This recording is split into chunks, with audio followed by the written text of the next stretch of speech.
हम एक नया चैप्टर स्टार्ट करने वाले हैं, रेस्पिरेशन इन प्लांट्स। तो यहाँ ये चैप्टर में लिखा हुआ है, प्लांट फिजियोलॉजी में दिया है रेस्पिरेशन इन प्लांट्स, पर ये प्लांट एंड एनिमल दोनों में ही ये प्रोसेस होता है।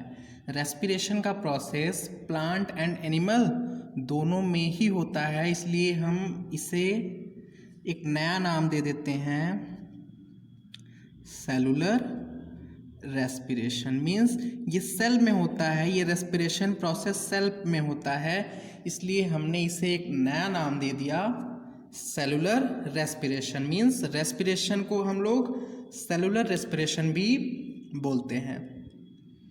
तो इस चैप्टर पढ़ने का मोटिव क्या होगा, इस चैप्टर को हम पढ़ें क्यों, मीन्स ये टॉपिक है क्यों हमारे चैप्टर में, या फिर तो ये प्रोसेस लिविंग ऑर्गेनिज्म में होता क्यों है। इसका मोटिव होता है production of energy, production of energy. इस प्रोसेस का लिविंग ऑर्गेनिज्म में सेलुलर रेस्पिरेशन प्रोसेस का मोटिव होता है production of energy, that is ATP का प्रोडक्शन करना। एटीपी का प्रोडक्शन करना ही सेलुलर रेस्पिरेशन का मोटिव होता है। तो आइए इस चैप्टर को अब हम स्टार्ट करते हैं। देखिए, सेलुलर रेस्पिरेशन मीन्स क्या होता है, ऑक्सीडेशन ऑफ फूड। आपने फूड खाया, उस फूड से एनर्जी मिलेगी, तो एनर्जी मिलेगी कैसे, जब उस फूड का क्या होगा, ऑक्सीडेशन होगा। तो हमें पता है ऑक्सीडेशन दो तरह की होती है, एक तो कंप्लीट ऑक्सीडेशन, एक कंप्लीट ऑक्सीडेशन होती है, और दूसरा होता है इनकम्प्लीट ऑक्सीडेशन। एक तो होता है कंप्लीट ऑक्सीडेशन और दूसरा होता है इनकम्प्लीट ऑक्सीडेशन। मीन्स आपने जो फूड खाया है उसका सारा एनर्जी अगर आप निकाल लें तो वो हो गया कंप्लीट ऑक्सीडेशन। और इनकम्प्लीट ऑक्सीडेशन मीन्स आपने जो फूड खाया है उसमें जितनी एनर्जी प्रेजेंट है उन सारे एनर्जी को आप ना निकाल पाए, मीन्स वो फूड ऐसा, रेस्पिरेशन में क्या होगा, ब्रेक डाउन ऑफ फूड होगा। रेस्पिरेशन मीन्स NCERT में ये पॉइंट लिखा हुआ है, break down of food, but most appropriate इसमें क्या हो जाएगा, ऑक्सीडेशन ऑफ फूड होता है। रेस्पिरेशन में क्या होता है, ऑक्सीडेशन ऑफ फूड होता है। तो कंप्लीट ऑक्सीडेशन मीन्स क्या हो जाएगा, वो फूड कंप्लीटली कन्वर्ट हो जाएगा CO2 एंड वाटर में। जैसे अगर हम बताएं, देखिए ऑक्सीडेशन के लिए रिक्वायर्ड होता है ऑक्सीजन, तो कंप्लीट ऑक्सीडेशन कब होगा, जब ऑक्सीजन प्रेजेंट होगा। मीन्स ऑक्सीजन इसमें क्या होगा, कंप्लीट ऑक्सीडेशन तब होगा जब फूड के साथ में ऑक्सीजन भी प्रेजेंट होगा। कंप्लीट ऑक्सीडेशन कब होगा, occurs when O2 present. Complete oxidation कब होता है, जब ऑक्सीजन प्रेजेंट होगा, और इनकम्प्लीट ऑक्सीडेशन कब होता है, जब ऑक्सीजन एब्सेंट होगा। ऑकर्स व्हेन O2 क्या होगा, एब्सेंट होगा। जब ऑक्सीजन एब्सेंट होगा तो इनकम्प्लीट ऑक्सीडेशन होगा, और ऑक्सीजन प्रेजेंट होगा तो कंप्लीट ऑक्सीडेशन होगा। आइए समझते हैं कि इसमें होता क्या है। देखिए, हमने जो भी फूड खाया है, ये रहा हमारा फूड, ये फूड क्या करेगा, ऑक्सीजन के प्रेजेंस में इसका बर्न होगा। ये फूड क्या होगा, हमारे बॉडी में बर्न होगा, बॉडी में ये फूड एक तरीके से आप समझ लीजिए बर्न होगा। मीन्स ये फूड जलेगा, और जलने के बाद फूड में क्या प्रेजेंट होगा, कार्बन प्रेजेंट होगा, और ये कार्बन कन्वर्ट हो जाएगा CO2 में, प्लस H2O में कन्वर्ट होगा, प्लस कंप्लीट ऑक्सीडेशन है तो यहाँ पे large amount of energy produce होगा, large amount of energy produce होगा। बट इनकम्प्लीट ऑक्सीडेशन में यही क्या होगा, जो हमने फूड खाया है वो ऑक्सीजन के साथ में बर्न नहीं होगा। यहाँ पे ऑक्सीजन क्या होगा, नहीं होगा। ऑक्सीजन नहीं होगा मीन्स इस फूड का इनकम्प्लीट ऑक्सीडेशन होगा। ये CO2 बनाएगा, प्लस में अदर कंपाउंड बना देगा जिसमें कि कार्बन होगा, अदर कंपाउंड हैविंग कार्बन। यहाँ पे आप क्या ऑब्जर्व कर रहे हैं, ऑक्सीजन था इसलिए जितना भी अगर यहाँ पे हम बोलें कि n कार्बन है, इस फूड में n कार्बन है, तो जितने भी कार्बन है वो सारे कार्बन CO2 में यहाँ पे कन्वर्ट होंगे। बट यहाँ पे अगर n कार्बन है तो ये जो CO2 होगा ये सारे कार्बन CO2 में नहीं कन्वर्ट होंगे। यहाँ पे ये जो n है ये दो पार्ट में डिवाइड होगा, कुछ CO2 बनाएगा, कुछ अदर कंपाउंड बनाएगा जिसमें कि कार्बन होंगे, प्लस यहाँ पे भी एनर्जी बनेगा, यहाँ पे भी एनर्जी का प्रोडक्शन होगा, but small amount of energy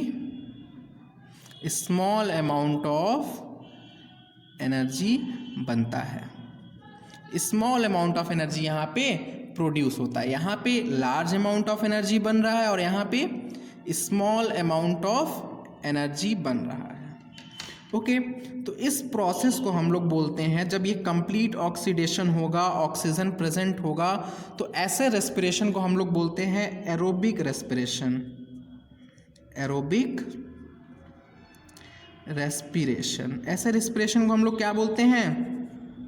aerobic respiration बोलते हैं। और इस तरह के रेस्पिरेशन जिसमें ऑक्सीजन ना हो और इनकम्प्लीट ऑक्सीडेशन हो, इसे एनएरोबिक रेस्पिरेशन बोलते हैं। एनएरोबिक रेस्पिरेशन बोलते हैं। रेस्पिरेशन में हो क्या रहा है? ऑक्सीडेशन ऑफ फूड हो रहा है। अगर कंप्लीट ऑक्सीडेशन हुआ तो एरोबिक रेस्पिरेशन बोलेंगे, अगर इनकम्प्लीट ऑक्सीडेशन हुआ तो उसे एनएरोबिक रेस्पिरेशन बोलते हैं। ये जो फूड होता है जो कि रेस्पिरेशन के प्रोसेस में यूज हो रहा है, इसे हम लोग बोलते हैं रेस्पिरेटरी सबस्ट्रेट।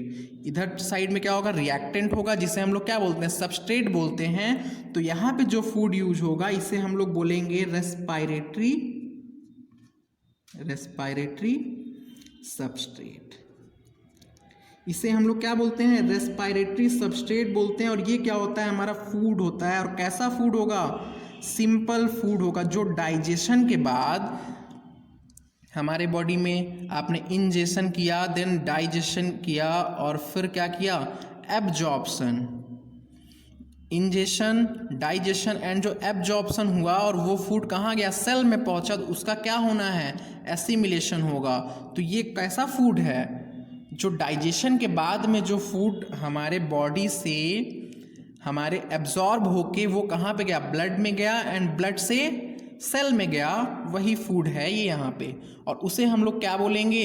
रेस्पिरेटरी सबस्ट्रेट बोलते हैं। जिसका रेस्पिरेशन होता है उसे हम रेस्पिरेटरी सबस्ट्रेट बोलते हैं। तो आइए इस रेस्पिरेटरी सबस्ट्रेट के बारे में और कुछ देखा जाए कि आखिर रेस्पिरेटरी सबस्ट्रेट हो क्या क्या सकता है। रेस्पिरेटरी सबस्ट्रेट को RS से इंडिकेट कर दिया जाए, लिखने में थोड़ा इजी हो जाएगा। इसको हम लोग RS से पूरे लेक्चर में इंडिकेट कर रहे हैं। ओके, तो ये जो रेस्पिरेटरी सबस्ट्रेट है आखिर ये क्या क्या हो सकता है? तो ये हो सकता है कार्बोहाइड्रेट में क्या? अब क्या चीज़ एब्जॉर्ब होगा? मोनोसैक्राइड। एब्जॉर्ब तो मोनोसैक्राइड ही होगा ना। डाइजेशन में क्या होगा? जितना भी स्टार्च होगा या फिर तो पॉलीसैक्राइड होगा वो मोनोसैक्राइड में कन्वर्ट हो जाएगा। तो मोनोसैक्राइड हो सकता है ये हमारा रेस्पिरेटरी सबस्ट्रेट, या फिर तो प्रोटीन हो सकता है, या फिर तो फैट। आप पहले लिख लीजिए फैट्स, और फैट्स को ही हम लोग क्या बोलते हैं? लिपिड। ये क्या हो सकता है? कार्बोहाइड्रेट हो सकता है, फैट्स हो सकता है और प्रोटीन भी हो सकता है। Protein means amino acid. तो ये जो रेस्पिरेटरी सबस्ट्रेट है यहाँ पे, ये कार्बोहाइड्रेट हो सकता है, फैट्स हो सकता है एंड प्रोटीन हो सकता है, एंड इवन ऑर्गेनिक एसिड भी हो सकता है। कुछ प्लांट में क्या प्रेजेंट है? अगर कोई भी एसिड प्रेजेंट है तो वो एसिड भी यहाँ पे as a respiratory substrate act कर सकता है।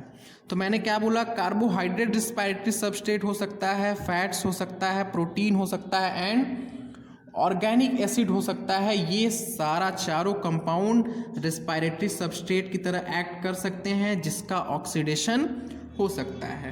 बट रेस्पिरेशन में प्रिफर क्या किया जाता है? मोनोसैक्राइड को प्रिफर किया जाता है। ऐसा क्यों होता है ये भी हम देखेंगे। तो फैट कब यूज़ होगा?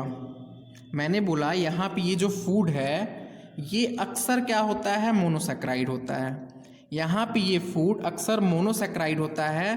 फैट तभी यूज होगा, फैट तब ही यूज होगा जब कार्बोहाइड्रेट पूरी तरीके से आपके बॉडी में ख़त्म हो चुका होगा। Means fat act as respiratory substrate. ये कब रिस्पायरेटरी सबस्ट्रेट की तरह एक्ट करेगा? जनरली तो मोनोसैक्राइड होगा, बट फैट कब एक्ट करेगा? Act as respiratory substrate when carbohydrate is exhausted. Carbohydrate is exhausted means अगर बॉडी में कार्बोहाइड्रेट नहीं प्रेजेंट है तो बॉडी क्या करेगा? फैट को लेके रेस्पिरेशन करने लगता है। फैट को ही क्यों लिया, पहले प्रोटीन को क्यों नहीं लिया? ये पॉइंट भी आगे आपका एक्सप्लेन हो जाएगा। अब क्या होगा अगर फैट और प्रोटीन, इन केस आप समझिए कि काफ़ी दिनों से आप खाना नहीं खा रहे हैं, तो पहले आपका कार्बोहाइड्रेट बॉडी से ख़त्म हुआ एंड देन फैट भी ख़त्म हो गया। बहुत दिनों से आप खाना नहीं खा रहे हैं, तो फैट भी ख़त्म होने के बाद क्या होगा? प्रोटीन रिस्पायरेटरी सबस्ट्रेट की तरह यूज होने लगेगा। मीन्स यहाँ पे हम लिख सकते हैं act as respiratory substrate when carbohydrate and fat is exhausted. Carbohydrate and fat is exhausted. ये कब रिस्पायरेटरी सबस्ट्रेट की तरह एक्ट करेगा? जब कार्बोहाइड्रेट और फैट दोनों ही बॉडी से ख़त्म हो चुके होंगे। तो अभी तक जो हमने समझा, देखिए रिस्पिरेशन क्या है? ऑक्सीडेशन ऑफ फूड है। ऑक्सीडेशन दो तरह का हुआ, कंप्लीट, इनकम्प्लीट। कंप्लीट तब होगा जब ऑक्सीजन प्रेजेंट होगा और इनकम्प्लीट तब होगा जब ऑक्सीजन एब्सेंट होगा। तो ऑक्सीजन के प्रेजेंस में जब फूड बर्न करेगा तो सारा कार्बन CO2 में कन्वर्ट हो जाएगा, बट ऑक्सीजन के एब्सेंस में जब बर्न करेगा तो सारा कार्बन CO2 में कन्वर्ट नहीं होगा। सारा कार्बन यहाँ पे CO2 में कन्वर्ट नहीं होगा, तो इसलिए ऐसे रेस्पिरेशन को हम एरोबिक रेस्पिरेशन बोलेंगे, और ऑक्सीजन अगर नहीं यूज हुआ तो एनारोबिक रेस्पिरेशन बोलेंगे। अब हमने बताया कि यहाँ पे जो फूड बर्न हो रहा है उसे हम क्या बोलते हैं? रेस्पायरेटरी सबस्ट्रेट बोलते हैं। और ये क्या क्या हो सकता है? कार्बोहाइड्रेट, फैट्स, प्रोटीन और ऑर्गेनिक एसिड भी हो सकते हैं, but majorly most of the cases में मोनोसैक्राइड ही रेस्पायरेटरी सबस्ट्रेट होता है। ऐसा क्यों होता है? आइए समझते हैं कि monosaccharide he, most of the cases में मोनोसैक्राइड ही रेस्पायरेटरी सबस्ट्रेट क्यों होता है। इससे पहले एक पॉइंट हो जाए कि ड्यूरिंग स्टारवेशन क्या होगा। ड्यूरिंग स्टारवेशन का मतलब आप समझते हैं, मैं इसे एक्सप्लेन कर चुका हूँ अभी। स्टारवेशन मीन्स होता है जब आप काफ़ी दिनों से खाना ना खाएं। सपोज़ कीजिए आपने कई दिनों से खाना नहीं खाया हुआ है, सिर्फ पानी के भरोसे चल रहे हैं, तो क्या होगा? आपके बॉडी में ऑलरेडी कुछ अमाउंट में कार्बोहाइड्रेट प्रेजेंट है, फैट्स प्रेजेंट है, प्रोटीन प्रेजेंट है, ऑर्गेनिक एसिड जनरली प्लांट में होता है। तो क्या होगा? आपके बॉडी से सबसे पहले क्या ख़त्म होगा, या फिर तो क्या चीज़ यूज होगा आपके बॉडी में? सबसे पहले जो स्टोर्ड कार्बोहाइड्रेट है वो यूज हो जाएगा, और उसके बाद फिर फैट्स ख़त्म हो जाएगा। ये नीट का क्वेश्चन है। और उसके बाद फिर प्रोटीन एक्ट करेगा एज अ रेस्पायरेटरी सबस्ट्रेट। ये नीट का क्वेश्चन है। आप PYQ लगाएंगे प्रीवियस ईयर क्वेश्चन, तो उसमें आपको मिलेगा कि सबसे पहले कार्बोहाइड्रेट एग्जॉस्ट होगा, उसके बाद बॉडी से फैट ख़त्म हो जाएगा, और उसके बाद प्रोटीन ख़त्म हो जाएगा। ओके, ये पॉइंट आपको समझ में आ रहा है? ये नीट का क्वेश्चन है, मैं बोल रहा हूँ वापस से, PYQ में आया हुआ है, तो ये पॉइंट आपको याद रखना होगा। ओके, तो आइए देखते हैं कि कार्बोहाइड्रेट ही क्यों रेस्पायरेटरी सबस्ट्रेट की तरह एक्ट करता है। इसके लिए हमें जानना होगा कार्बोहाइड्रेट में कितनी एनर्जी होती है, फैट्स में कितनी एनर्जी होती है, और प्रोटीन में कितनी एनर्जी होती है। और ये पॉइंट आपके NCERT में दिया हुआ है। रेस्पिरेशन चैप्टर में नहीं दिया है, बट दिया हुआ है। मैं बताऊंगा कहाँ पे दिया है। देखिए, हम देख लेते हैं कि जो रेस्पायरेटरी सबस्ट्रेट है उसमें एनर्जी कितनी होती है। Means energy present in respiratory substrate. Energy present in respiratory substrate. सारे रेस्पिरेटरी सबस्ट्रेट में हम देख लेते हैं कि एनर्जी कितनी प्रेजेंट होती है। जिसमें ज़्यादा एनर्जी होगी और ईजिली जिसकी एनर्जी को हम निकाल लेंगे वही क्या होगा, रेस्पिरेटरी सबस्ट्रेट सबसे बढ़िया होगा। तो आइए समझते हैं यहाँ पे energy present in respiratory substrate. तो जो रेस्पिरेटरी सबस्ट्रेट, अगर हम कोई भी 1 ग्राम ऑफ रेस्पिरेटरी सबस्ट्रेट लेते हैं, कितना लिया है मैंने 1 ग्राम, और उसको हमने उस पर ऑब्जर्व किया, 1 ग्राम ऑफ रेस्पिरेटरी सबस्ट्रेट पे हम ऑब्जर्व कर रहे हैं कितनी एनर्जी निकल रही है, तो उस वैल्यू को हम बोलते हैं calorific value. Means calorific value means क्या हो गया, एनर्जी प्रेजेंट इन पर gram of substrate. Calorific value means क्या हो गया, एनर्जी, हमें कंपेयर करना है ना एनर्जी को, तो पर ग्राम में हम देख रहे हैं सारे जो कंपाउंड था, सारा जो सबस्ट्रेट था उसका 1-1 ग्राम ले लिया जाए। एनर्जी प्रेजेंट इन पर gram of substrate on complete combustion. अगर हम किसी सबस्ट्रेट का कंप्लीट कंबशन करें तो उसमें कितनी एनर्जी प्रेजेंट है। कोई भी सबस्ट्रेट है, उसका हमने 1 ग्राम उठाया और उठा करके उसका कंप्लीट कंबशन करवा दिया। कंप्लीट कंबशन करवा के हमें नोट ये करना है कि कितनी एनर्जी उसमें प्रेजेंट है। तो एनसीईआरटी के अकॉर्डिंग 2 तरह से हम एनर्जी देख सकते हैं। समझिए, जैसे ही ये पॉइंट कंप्लीट होगा मैं रिवाइज करूँगा, ये आपको समझ में आ जाएगा। देखिए, कैलोरीफिक वैल्यू मीन्स 2 तरह की होती हैं, एक हुआ ग्रॉस कैलोरीफिक वैल्यू और दूसरा होता है physiological calorific value. Physiological calorific value, तो मैंने कैलोरीफिक वैल्यू का मतलब क्या बताया कि एनर्जी प्रेजेंट इन पर gram of substrate on complete combustion. किसी मैंने सबस्ट्रेट का 1 ग्राम लिया और उसका कंप्लीट कंबशन करवा दिया और ऑब्जर्व किया कि कितनी एनर्जी प्रेजेंट है। तो ग्रॉस कैलोरीफिक मतलब क्या है कि मैंने उसको आउटसाइड बॉडी ऑब्जर्व किया, means measured outside body, measured outside living organism, लिख लीजिए बॉडी की जगह पे। लिविंग ऑर्गेनिज्म के बाहर हमने इसे मेज़र किया। ग्रॉस कैलोरीफिक वैल्यू को हमने कहाँ मेज़र किया, लिविंग ऑर्गेनिज्म के बाहर, और ये मेज़र किया हमने मेजर्ड इनसाइड लिविंग ऑर्गेनिज्म। ये 2 नाम हमने क्यों दिया, क्योंकि एक हम लिविंग ऑर्गेनिज्म के बाहर मेज़र कर रहे हैं और एक हम लोग लिविंग ऑर्गेनिज्म के अंदर मेज़र कर रहे हैं। ओके, तो जब लिविंग ऑर्गेनिज्म के अंदर मीन्स कहाँ, इनसाइड सेल हम लोग मेज़र कर रहे हैं। ये कहाँ मेज़र होगा, measured inside cell, inside cell measure कर रहे हैं। और ये कहाँ मेज़र करेंगे हम, मेजर्ड इन बॉम्ब कैलोरीमीटर। ये पॉइंट कहाँ दिया उससे पहले मैं आपको बता दूं, एनसीईआरटी का पेज नंबर आप 264 पेज नंबर ओपन कीजिए, 264 नंबर पेज ओपन कीजिए, डाइजेशन का चैप्टर ओपन होगा और वहाँ पे ये पॉइंट दिया हुआ है। ओके, वहाँ पे ये पॉइंट दिया हुआ है। तो देखिए, इसे हमने कहाँ मेज़र किया, ग्रॉस कैलोरीफिक वैल्यू को बॉम्ब कैलोरीमीटर में। एक कैलोरीमीटर मीन्स एक मशीन है जो कि कैलोरीफिक वैल्यू को मेज़र कर रहा है, हमने उसमें मेज़र किया। हमने क्या किया, 1 ग्राम ऑफ तीनों सब्सटेंस को लिया और उसकी कैलोरीफिक वैल्यू पता करना चाहा। एक बार हमने उसे एक्सटर्नली मेज़र किया और एक बार इंटरनली मेज़र किया। बॉम्ब कैलोरीमीटर क्या होता है, एक मेटल का कंटेनर होता है, a closed metal container filled with oxygen, filled with oxygen. Oxygen से क्यों भरा हुआ है मैं ये भी क्लियर कर दूं।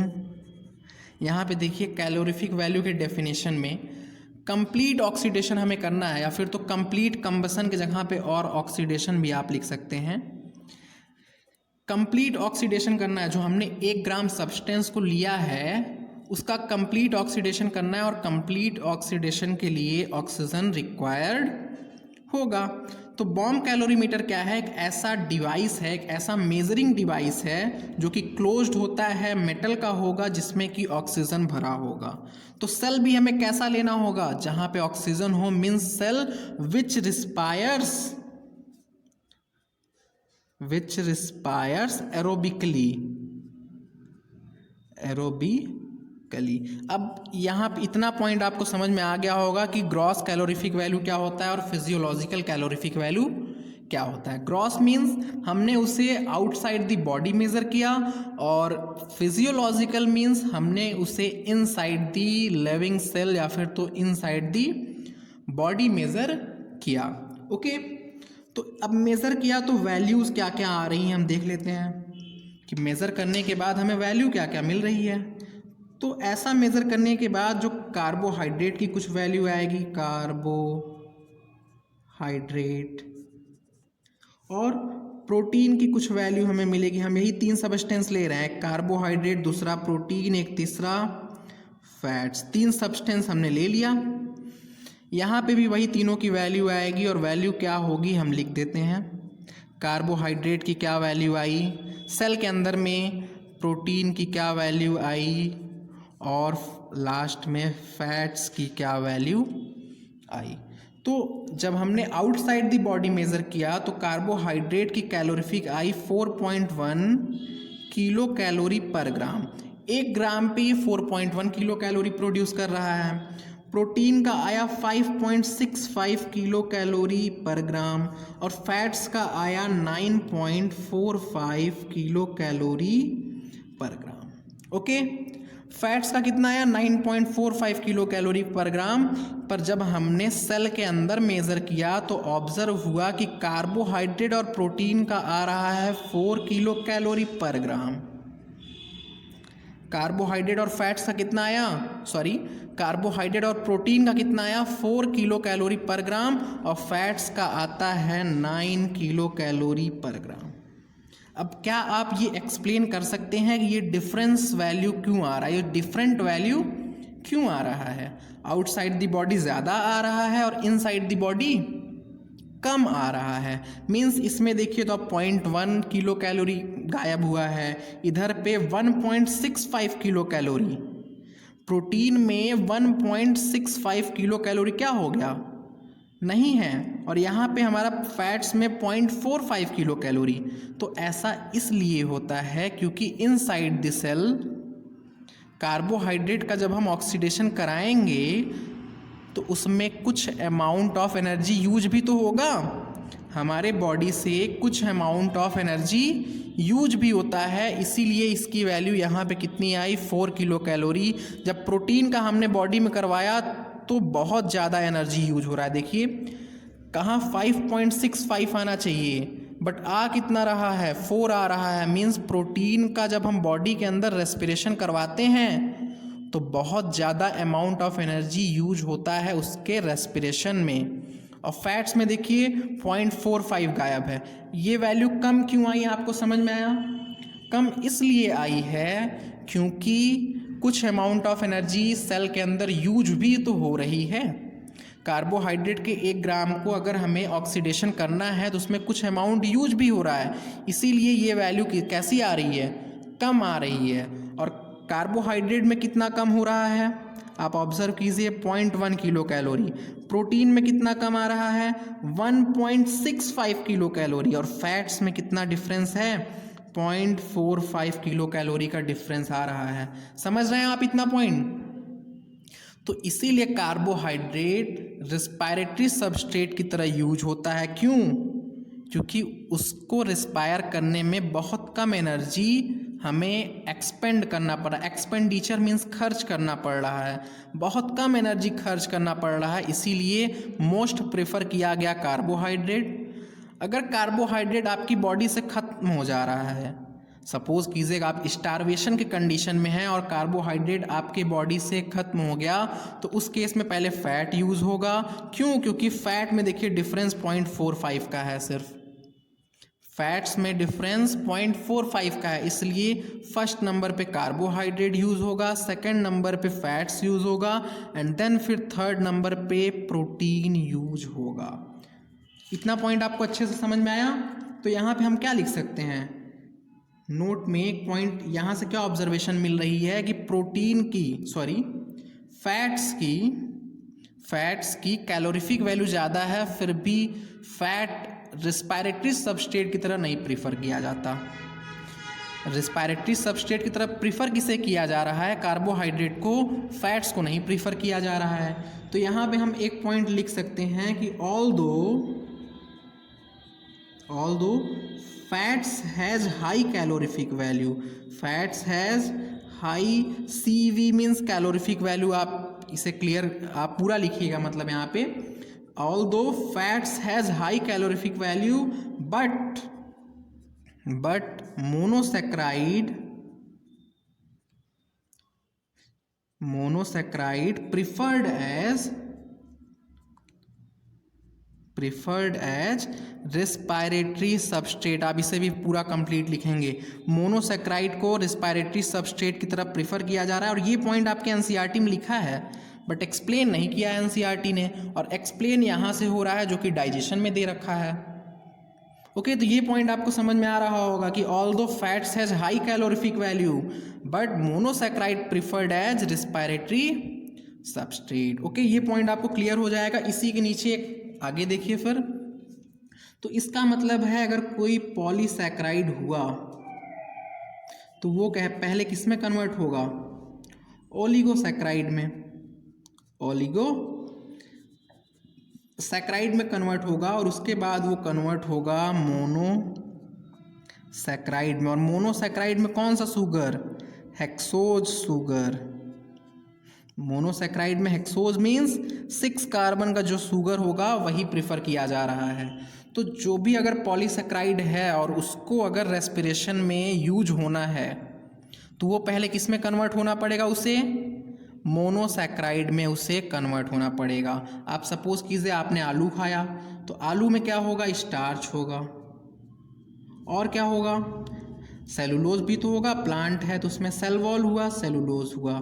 आपने मशरूम खा लिया, एगेरिकस खा लिया, तो उसमें आपको उसके सेल वॉल का काइटिन मिल जाएगा, और क्या मिल जाएगा साथ में, जो मशरूम है वो फंजाई है, और फंजाई का स्टोर्ड फूड ग्लाइकोजन हुआ।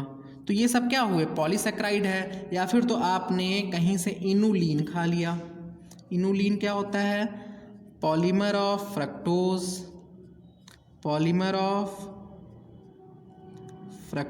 ओके, तो ये सब क्या है, पॉलीसैक्राइड हैं, और अगर आपने इनका कंज्यूप्शन किया हुआ है, मींस एज अ फूड आपने यूज किया है, तो ये इनको पहले कन्वर्ट होगा ओलिगोसैक्राइड में। कहाँ पे, डाइजेशन के प्रोसेस में इसका क्या होगा, हाइड्रोलिसिस होगा। आपने खाया, डाइजेस्टिव सिस्टम में इसका हाइड्रोलिसिस हुआ, और हाइड्रोलिसिस होके ये बनाएगा ओलिगोसैक्राइड। ओलिगोसैक्राइड में क्या क्या हो सकता है, सुक्रोज हो जाएगा, या फिर तो माल्टोज, आइसोमाल्टोज भी हो सकता है, और या फिर तो दूध पी लिया आपने तो लैक्टोज भी बन सकता है। समझ रहे हैं आप? तो ये सब क्या हो जाएगा, ओलिगोसैक्राइड। ओलिगोसैक्राइड में ये सब जनरली क्या है, डाइसैक्राइड हैं। ये सब क्या है, डाइसैक्राइड है। अब इस डाइसैक्राइड का क्या होगा, इसका भी हाइड्रोलिसिस होगा। डाइजेस्टिव सिस्टम में इसका भी हाइड्रोलिसिस होगा, हाइड्रोलिटिक एंजाइम के थ्रू, और ये क्या बनाएगा, मोनोसैक्राइड, दैट इज ग्लूकोज बना देगा, फ्रक्टोज बना देगा, और गैलेक्टोज, और भी होते हैं बस इतना पढ़ना है हमें, गैलेक्टोज। तो respiratory substrate as a use कौन हो रहा है, सिर्फ और सिर्फ ये मोनोसैक्राइड ही रेस्पायरेटरी सबस्ट्रेट की तरह यूज हो रही हैं। इसलिए मैं यहाँ भी इसे गोला बना के लिख दे रहा हूँ कि used as respiratory substrate. Respiratory substrate की तरह ये क्या होती हैं, यूज होती हैं। ये पॉइंट आपको क्लियर हुआ होगा अच्छे से। तो इसीलिए हमारी एनसीईआरटी एक पॉइंट लिखती है कि अगर हमने स्टार्च खा लिया तो उस पे एंजाइम आएगा कौन, एमाइलेज एंजाइम आएगा, और वो कन्वर्ट होगा पहले माल्टोज में, और ये माल्टोज में माल्टेज एंजाइम आएगा, और 2 मॉलिक्यूल किसका बनाएगा, ग्लूकोज का बना देगा। ओके, और इसी तरीके से एक पॉइंट और लिखती है कि अगर हम सुक्रोज खा लें, SUCROSE, सुक्रोज खा लें तो ये क्या होगा, इसमें इन्वर्टेज एंजाइम आएगा और ये बनाएगा ग्लूकोज और फिर फ्रक्टोज को, ये दोनों पॉइंट NCERT में लिखा है, फिर बनाएगा ये फ्रक्टोज और तब जाके वो क्या होगा, रेस्पिरेशन में यूज होगा। यहाँ पे एंजाइम कौन सा, एमाइलेज एंजाइम आएगा, यहाँ पे माल्टेज एंजाइम आएगा। तो पहले ये क्या होगा, मोनोसैकेराइड में ब्रेक होगा और उसके बाद ये रेस्पिरेटरी सबस्ट्रेट की तरह यूज़ होगा। अब ये क्या हो जाएगा, हमारा RS के तरह यूज़ होगा और अब यहाँ पे ये भी किसकी तरह यूज़ होगा, RS मीन्स रेस्पिरेटरी सबस्ट्रेट। आप पूरा लिखिएगा। सुक्रोज में यहाँ कौन सा एंजाइम लगेगा, इन्वर्टेज एंजाइम, या फिर तो इसी को हम क्या बोलते हैं, सुक्रेज एंजाइम भी बोलते हैं। ओके, तो ये पॉइंट आपको अच्छे से समझ में आया होगा कि सुक्रोज अगर हमने खाया है मीन्स चीनी, सुक्रोज मीन्स क्या हुआ, जो हमने चीनी खाया है, इन्वर्ट शुगर जो है, तो वो ग्लूकोज और फ्रक्टोज बनाएगा पहले और तब हमारा रेस्पिरेटरी सबस्ट्रेट की तरह यूज़ होगा। प्लांट में सुक्रोज का ही तो फॉर्मेशन होता है, प्लांट में ग्लूकोज का ट्रांसपोर्टेशन नहीं होता है, सुक्रोज का ट्रांसपोर्टेशन होता है। ये पॉइंट मैंने फोटोसिंथेसिस में क्लियर किया हुआ है। ग्लूकोज का ट्रांसलोकेशन नहीं होता है, सुक्रोज का ट्रांसलोकेशन होता है। तो सुक्रोज, इसीलिए हम लोग क्या, सुक्रोज प्लांट में फॉर्म हो रहा है, प्लांट में सुक्रोज का फॉर्मेशन हो रहा है। ओके, तो यहाँ से एक पॉइंट और NCERT में जो कि लिखा हुआ है, यहाँ पे देख लेते हैं क्योंकि ये थोड़ा सा इम्पॉर्टेंट पॉइंट है। आखिर होता क्या है इस पूरे प्रोसेस में, इस बात को NCERT में एक जगह लिख दिया गया है, हम देख लेते हैं कि इन फोटोसिंथेसिस क्या होता है। इन फोटोसिंथेसिस लाइट एनर्जी किस में कन्वर्ट होता है, light energy converted into chemical energy, और ये केमिकल एनर्जी स्टोर कहाँ होता है, मैंने फोटोसिंथेसिस चैप्टर में बताया हुआ है कि ये chemical energy that is stored in bonds में स्टोर होता है। ये जो लाइट एनर्जी से कन्वर्ट हुआ है केमिकल एनर्जी में, वो बॉन्ड्स में, किसके बॉन्ड में, कार्बोहाइड्रेट के बॉन्ड्स में स्टोर होता है, that is stored in bonds of carbohydrate. Carbohydrate like क्या समझ सकते हैं आप, ग्लूकोज में हो जाएगा, सुक्रोज के फॉर्मेशन में हो जाएगा, ग्लूकोज, सुक्रोज, स्टार्च, इन सब का जब फॉर्मेशन होता है तो इसके जो बॉन्ड हैं उसी बॉन्ड में ये एनर्जी स्टोर होती है। फोटोसिंथेसिस में क्या हो रहा है, ये जो लाइट एनर्जी है वो स्टोर होती है ग्लूकोज के बॉन्ड में, सुक्रोज के बॉन्ड में, स्टार्च के बॉन्ड में। बट रेस्पिरेशन में क्या होता है, रेस्पिरेशन में आखिर एनर्जी कैसे मिलती है, ये जो हम लोगों ने ग्लूकोज का बॉन्ड एनर्जी है, bond energy of glucose, sucrose and starch, यही क्या होता है, यही रिलीज होता है, bond energy of glucose, sucrose and starch. हमने ग्लूकोज को जब ब्रेक डाउन किया अपने रेस्पिरेशन के प्रोसेस में, जब ग्लूकोज को ब्रेक डाउन किया तो ग्लूकोज के बॉन्ड्स ब्रेक होंगे और बॉन्ड्स ब्रेक होंगे तो वहाँ से क्या होगा, एनर्जी प्रोड्यूस होगा। Means in respiration bonds of carbohydrate, bonds of carbohydrates is broken and energy is produced, तो रेस्पिरेशन प्रोसेस में हो क्या रहा है, एक बॉन्ड को हम ब्रेक करके एनर्जी का प्रोडक्शन कर रहे हैं। ओके, यहाँ तक आपको अच्छे से समझ में आया। तो आइए एक नया नोट पॉइंट हम लोग नोट कर लेते हैं जो कि NCERT में लिखा हुआ है पर थोड़ा डिटेल में नहीं लिखा है। NCERT ने लिख तो रखा है बट डिटेल में नहीं लिखा है, उसे थोड़ा सा डिटेल में हम पढ़ लेते हैं कि आखिर कंबसन क्या होता है।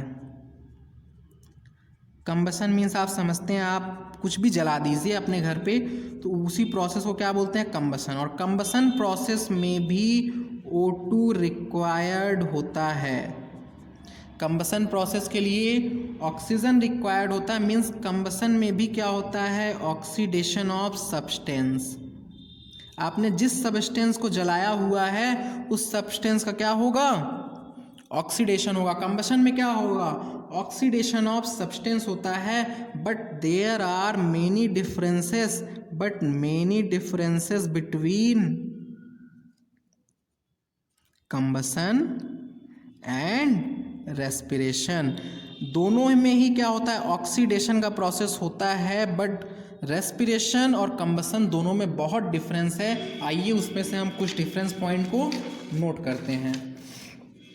एनसीईआरटी ने बस इतना ही लिखा है कि कंबशन में भी ऑक्सीडेशन ऑफ फूड होता है, पर डिफरेंस क्या होगा वो थोड़ा सा ऑब्जर्व कर लिया जाए। इसमें से आपको याद कुछ नहीं करना है, आप सिर्फ ऑब्जर्व करेंगे, देखेंगे, ऑब्जर्वेशन से ये याद हो जाएगा।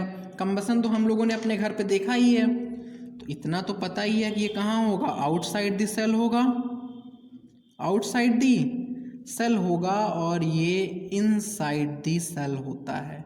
ये तो पॉइंट आपको समझ में आ रहा होगा कि एक आउटसाइड द सेल हो रहा है और दूसरा इनसाइड द सेल हो रहा है। फर्स्ट पॉइंट आपको ये क्लियर होगा। जो हमने ऑब्जर्व किया है सिर्फ उसे ही यहाँ पे लिखेंगे। कंबशन कैसा होता है, सिंगल स्टेप प्रोसेस है। मीन्स आपने किसी भी सब्सटेंस को जलाया, वो सीधे CO2 में कन्वर्ट हो जाएगा, बीच में कोई भी इंटरमीडिएट नहीं फॉर्म होता है। मीन्स यहाँ पे हम लिख सकते हैं कि no intermediate formed, intermediate formed. इस प्रोसेस में कोई भी इंटरमीडिएट नहीं बनता है। बट रेस्पिरेशन कैसा होगा, मल्टी स्टेप प्रोसेस होगा, मल्टी स्टेप का प्रोसेस होगा जिसमें कई सारे इंटरमीडिएट बनते हैं, जिसमें मेनी इंटरमीडिएट्स फॉर्म लिख दें, या फिर तो हम यहाँ पे ऐसे ही लिख दें कि इंटरमीडिएट फॉर्म्ड। कंबशन में कोई भी इंटरमीडिएट नहीं बन रहा है, बट रेस्पिरेशन में इंटरमीडिएट बनेगा। कंबशन में हमने बताया कि ये सिंगल स्टेप है तो अनकंट्रोल्ड होता है, अनकंट्रोल्ड होता है, मीन्स इसको कंट्रोल नहीं कर सकते हैं, स्पॉन्टेनियस रिएक्शन होगा। बट रेस्पिरेशन कैसा होता है, बायोलॉजिकली कंट्रोल्ड होता है, बायोलॉजिकली कंट्रोल्ड। मीन्स ये क्या है, हमारे सेल में कंट्रोल्ड प्रोसेस होता है, जिससे क्या किया जा सकता है, रेगुलेट किया जा सकता है, कंट्रोल किया जा सकता है। इसमें क्या होगा, लार्ज अमाउंट ऑफ एनर्जी निकलेगी और सिंगल स्टेप में निकल जाएगी। यहाँ पे क्या होगा, सिंगल स्टेप है तो क्या होगा, large amount of energy released in single step, released in one step लिख लेते हैं। Single step means one step. यहाँ पे क्या हो रहा है, large amount of energy released in one step, इससे थोड़ा सा अलग हो जाए, ओके। बट यहाँ मल्टी स्टेप में है, रेस्पिरेशन हमारा मल्टी स्टेप में है, तो एनर्जी भी क्या होगा, कई स्टेप में निकलेगी। यहाँ पे लिख सकते हैं कि energy released in steps, energy released in steps. तो इसमें से कुछ भी न्यू पॉइंट नहीं है, हमने जो पॉइंट ऑब्जर्व किया है वही पॉइंट यहाँ पे लिख रहे हैं। कंबशन को हमने देखा ही है ना, और रेस्पिरेशन हम पढ़ लेंगे, तो पढ़ने के बाद ये सब समझ में आ जाएगा कि मल्टी स्टेप है, इंटरमीडिएट तो बीच बीच में बनना ही है क्योंकि मल्टी स्टेप है, और बॉडी के अंदर हो रहा है, बायोलॉजिकल सिस्टम में हो रहा है, तो ये कैसा होगा, कंट्रोल्ड होगा। इतना पॉइंट आपको समझ में आ रहा है। तो अनकंट्रोल्ड ये क्यों होता है, क्योंकि यहाँ पे कोई भी एंजाइम नॉट इन्वॉल्व्ड, एंजाइम कोई भी नहीं यूज होता है। क्या आप कंबशन करने के लिए कोई एंजाइम देते हैं, आपको घर पे गैस जलाना हो तो साथ में कोई एंजाइम डालते हैं, नहीं, बस एक फ्यूल होता है, ओके। यहाँ पे फ्यूल, वहाँ कंबशन के लिए फ्यूल होता है, और यहाँ पे भी फ्यूल होगा जिसको हम लोग रेस्पिरेटरी सबस्ट्रेट बोल रहे हैं। रेस्पिरेटरी सबस्ट्रेट क्या है, फ्यूल ऑफ रेस्पिरेशन है। इस पॉइंट को हम चाहे तो नोट कर लें, रेस्पिरेटरी सबस्ट्रेट क्या होता है, फ्यूल ऑफ रेस्पिरेशन।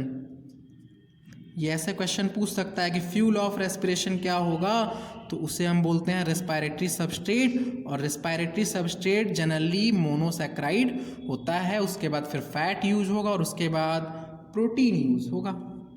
तो यहाँ पे क्या होगा, एंजाइम यूज्ड, एंजाइम यहाँ पे यूज़ होता है। एक पॉइंट आप और नोट कर सकते हैं जो कि हम लोगों ने ऑब्जर्व किया है कि कंबशन में क्या होता है, लाइट एनर्जी प्रोड्यूस होती है, लाइट में बी प्रोड्यूस्ड, बट हमारे बॉडी में हर सेल में रेस्पिरेशन हो रहा है, पर आपको कहीं से अपने बॉडी में लाइट नज़र आ रही है? क्या किसी के बॉडी से निकल रही है? जी नहीं। तो यहाँ पे क्या होगा, लाइट डू नॉट प्रोड्यूस, या फिर तो लाइट नॉट प्रोड्यूस्ड लिख दीजिए, लाइट नॉट प्रोड्यूस्ड। तो ये क्या थे, जो भी हम लोगों ने ऑब्जर्व किया उन्हीं पॉइंट्स को लिखा है। तो यहाँ से एक पॉइंट हम समझ सकते हैं, एक पॉइंट यहाँ से क्लियर हो रहा है कि रेस्पिरेशन आखिर होता क्या है। रेस्पिरेशन आखिर होता क्या है? रेस्पिरेशन होता है ऑक्सीडेशन। रेस्पिरेशन में कौन सा प्रोसेस हो रहा है? ऑक्सीडेशन का प्रोसेस हो रहा है। पहला पॉइंट, रेस्पिरेशन में क्या हो रहा है? ऑक्सीडेशन का प्रोसेस हो रहा है। और दूसरा पॉइंट, रेस्पिरेशन में हम ऑब्जर्व करें तो ग्लूकोज मॉलिक्यूल का ब्रेक डाउन हो रहा है, ग्लूकोज का लिसिस हो रहा है, ग्लूकोज का ब्रेक डाउन हो रहा है। मीन्स इसको हम लोग कैटाबोलिक रिएक्शन भी बोल सकते हैं। मीन्स जिसमें कोई भी सबस्ट्रेट क्या हो, जिस सबस्ट्रेट का डिस्ट्रक्शन हो, ब्रेक डाउन हो, ऐसे टाइप ऑफ मेटाबॉलिज्म को कैटाबोलिक रिएक्शन बोलते हैं।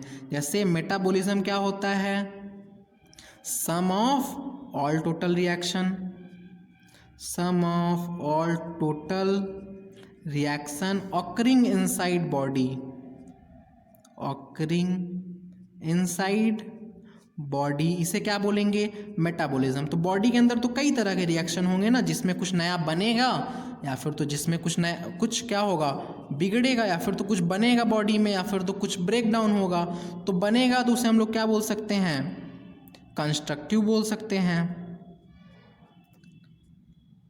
उसे हम लोग क्या बोल सकते हैं, कंस्ट्रक्टिव। और बिगड़ा तो उसे हम डिस्ट्रक्टिव बोल सकते हैं या नहीं। कंस्ट्रक्टिव मीन्स कुछ नया बना, डिस्ट्रक्टिव मीन्स कुछ बिगड़ गया, टूट गया। कंस्ट्रक्टिव मीन्स क्या हुआ, यहाँ पे एडिशन हुआ, और ए फॉर, हम एडिशन से याद रखेंगे, ए फॉर क्या हो जाएगा, एनाबोलिज्म हो जाएगा, एनाबोलिज्म हो जाएगा। और डिस्ट्रक्टिव मीन्स यहाँ पे ये हुआ कैटाबोलिज्म। तो यहाँ पे देखिए क्या हो रहा है, डिस्ट्रक्टिव प्रोसेस ही तो हो रहा है, ग्लूकोज मॉलिक्यूल का यहाँ पे ब्रेक डाउन हो रहा है, मीन्स डिस्ट्रक्टिव प्रोसेस ही तो हो रहा है।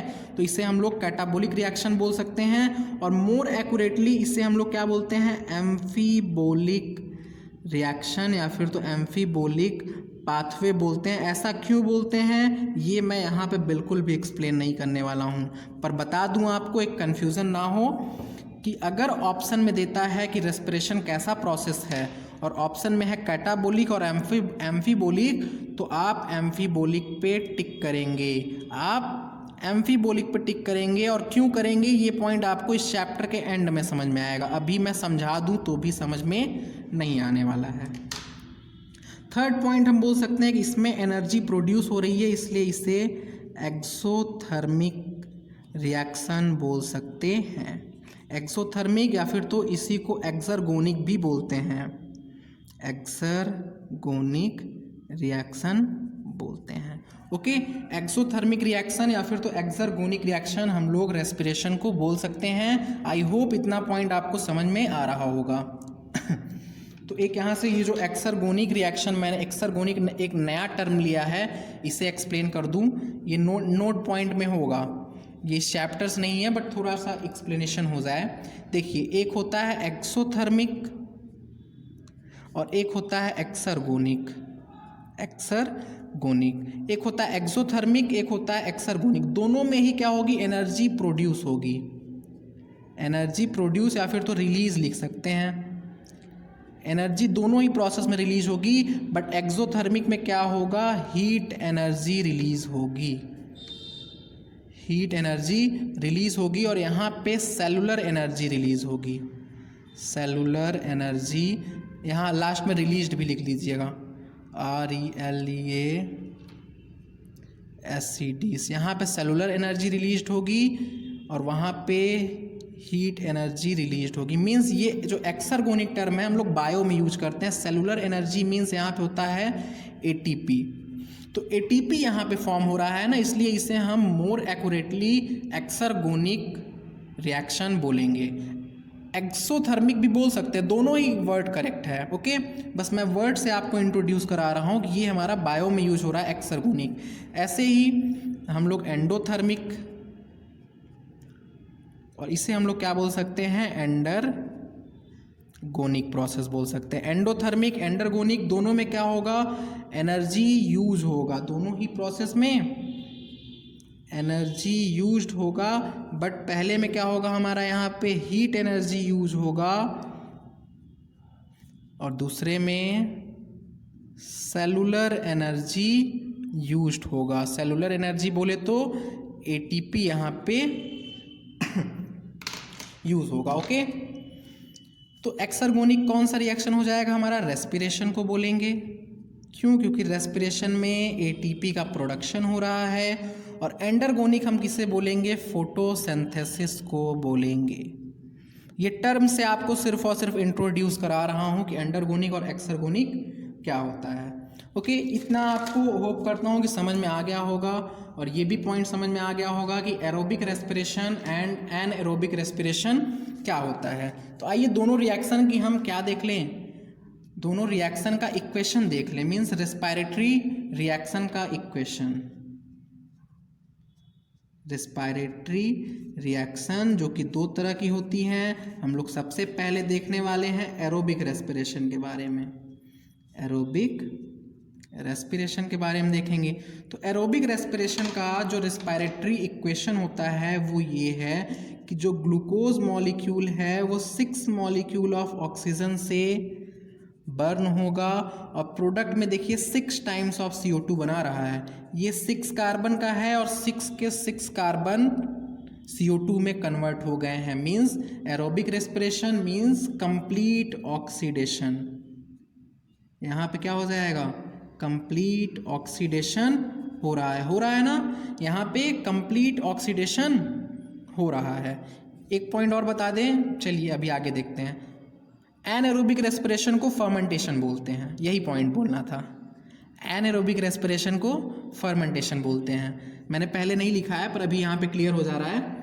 तो ये क्या हो रहा है, जो हमारा एनएरोबिक रेस्पिरेशन है उसका जो इक्वेशन है उसमें क्या होगा कि ग्लूकोज किसके तरह एक्ट कर रहा है, यहाँ पे रेस्पिरेटरी सबस्ट्रेट की तरह, जो कि ये क्या है, हेक्सोज है।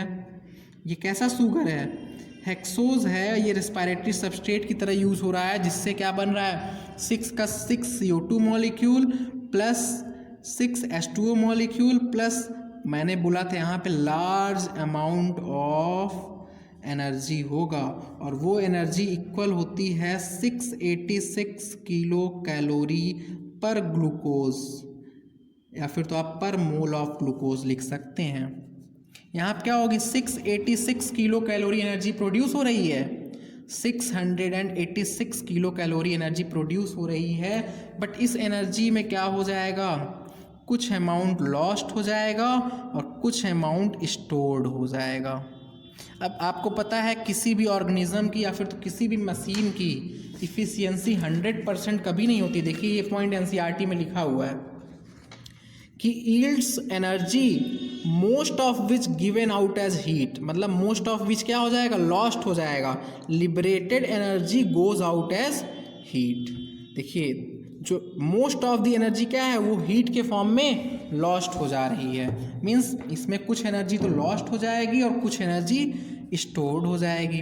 तो स्टोर्ड कितना होता है, 277 किलो कैलोरी एनर्जी स्टोर हो जाएगी, जो कि 38 ATP के फॉर्म में स्टोर होगी। 38 ATP के फॉर्म में स्टोर होगी। ATP को हम लोग क्या बोलते हैं, energy currency of cell, energy currency of cell बोलते हैं। तो 38 ATP में ये क्या हो रहा है, 277 किलो कैलोरी एनर्जी स्टोर हो जा रहा है। मीन्स एक ATP में आप पता कर सकते हैं कितना एनर्जी होगा, 7.3 किलो कैलोरी एनर्जी होता है। एक एटीपी के मॉलिक्यूल में 7.3 किलो कैलोरी एनर्जी होता है। मींस जब एक एटीपी का मॉलिक्यूल कन्वर्ट होगा एक एडीपी में, मींस एक फॉस्फेट इसका हटेगा, तो उस टाइम ये 7.3 किलो कैलोरी एनर्जी प्रोड्यूस करेगा।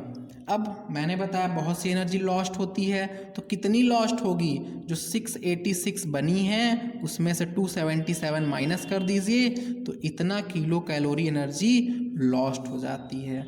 अब ये लॉस्ट हो रही है तो एनिमल में क्या होगा इसका और प्लांट में क्या होगा इसका, हम देख लेते हैं। एनिमल में ये मेंटेन करता है होम्योस्टैसिस की। क्या आपने कभी सोचा है कि आपकी बॉडी टेम्परेचर 37 डिग्री सेल्सियस है, तो ऐसा क्यों है? क्योंकि जो ये एनर्जी लॉस्ट हो रही है ये आपके बॉडी टेम्परेचर को मेंटेन कर रहा है। मीन्स किस चीज़ को मेंटेन कर रहा है? मेंटेन्स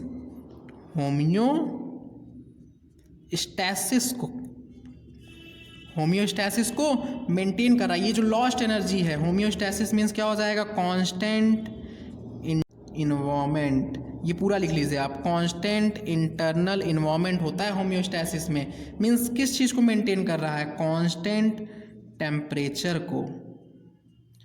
बॉडी में कांस्टेंट टेम्परेचर को क्या कर रहा है? ये जो लॉस्ट एनर्जी है वो मेंटेन कर रहा है। तो क्या ऐसा सारे एनिमल में होगा? जी नहीं, सारे एनिमल में ऐसा नहीं होता है। सिर्फ और सिर्फ ऐसा होता है होम्योथर्मल मैमल्स में। होम्योथर्मल मैमल्स में ही होता है। इसे आप स्टेटमेंट के फॉर्म में ऐसे लिख लीजिएगा। मैं यहाँ पे ग्राफिकल फॉर्म में बता दिया हूँ फ्लो चार्ट में, पर आप स्टेटमेंट में लिख लीजिएगा कि most of the energy lost हो रही है और ऐसा सिर्फ और सिर्फ होम्योथर्मल मैमल्स में होगा कि ये कांस्टेंट टेम्परेचर को मेंटेन करेगा। और बाकी जो पोकिलियोथर्मल एनिमल हैं और जो प्लांट हैं, प्लांट प्लस जो पोकिलियोथर्मल, ये होम्योथर्मल मैंने थोड़ा स्पेलिंग गलत लिख दिया है, HOMOIO, होम्योथर्मल, यहाँ हो जाएगा पोकिलियोथर्मल।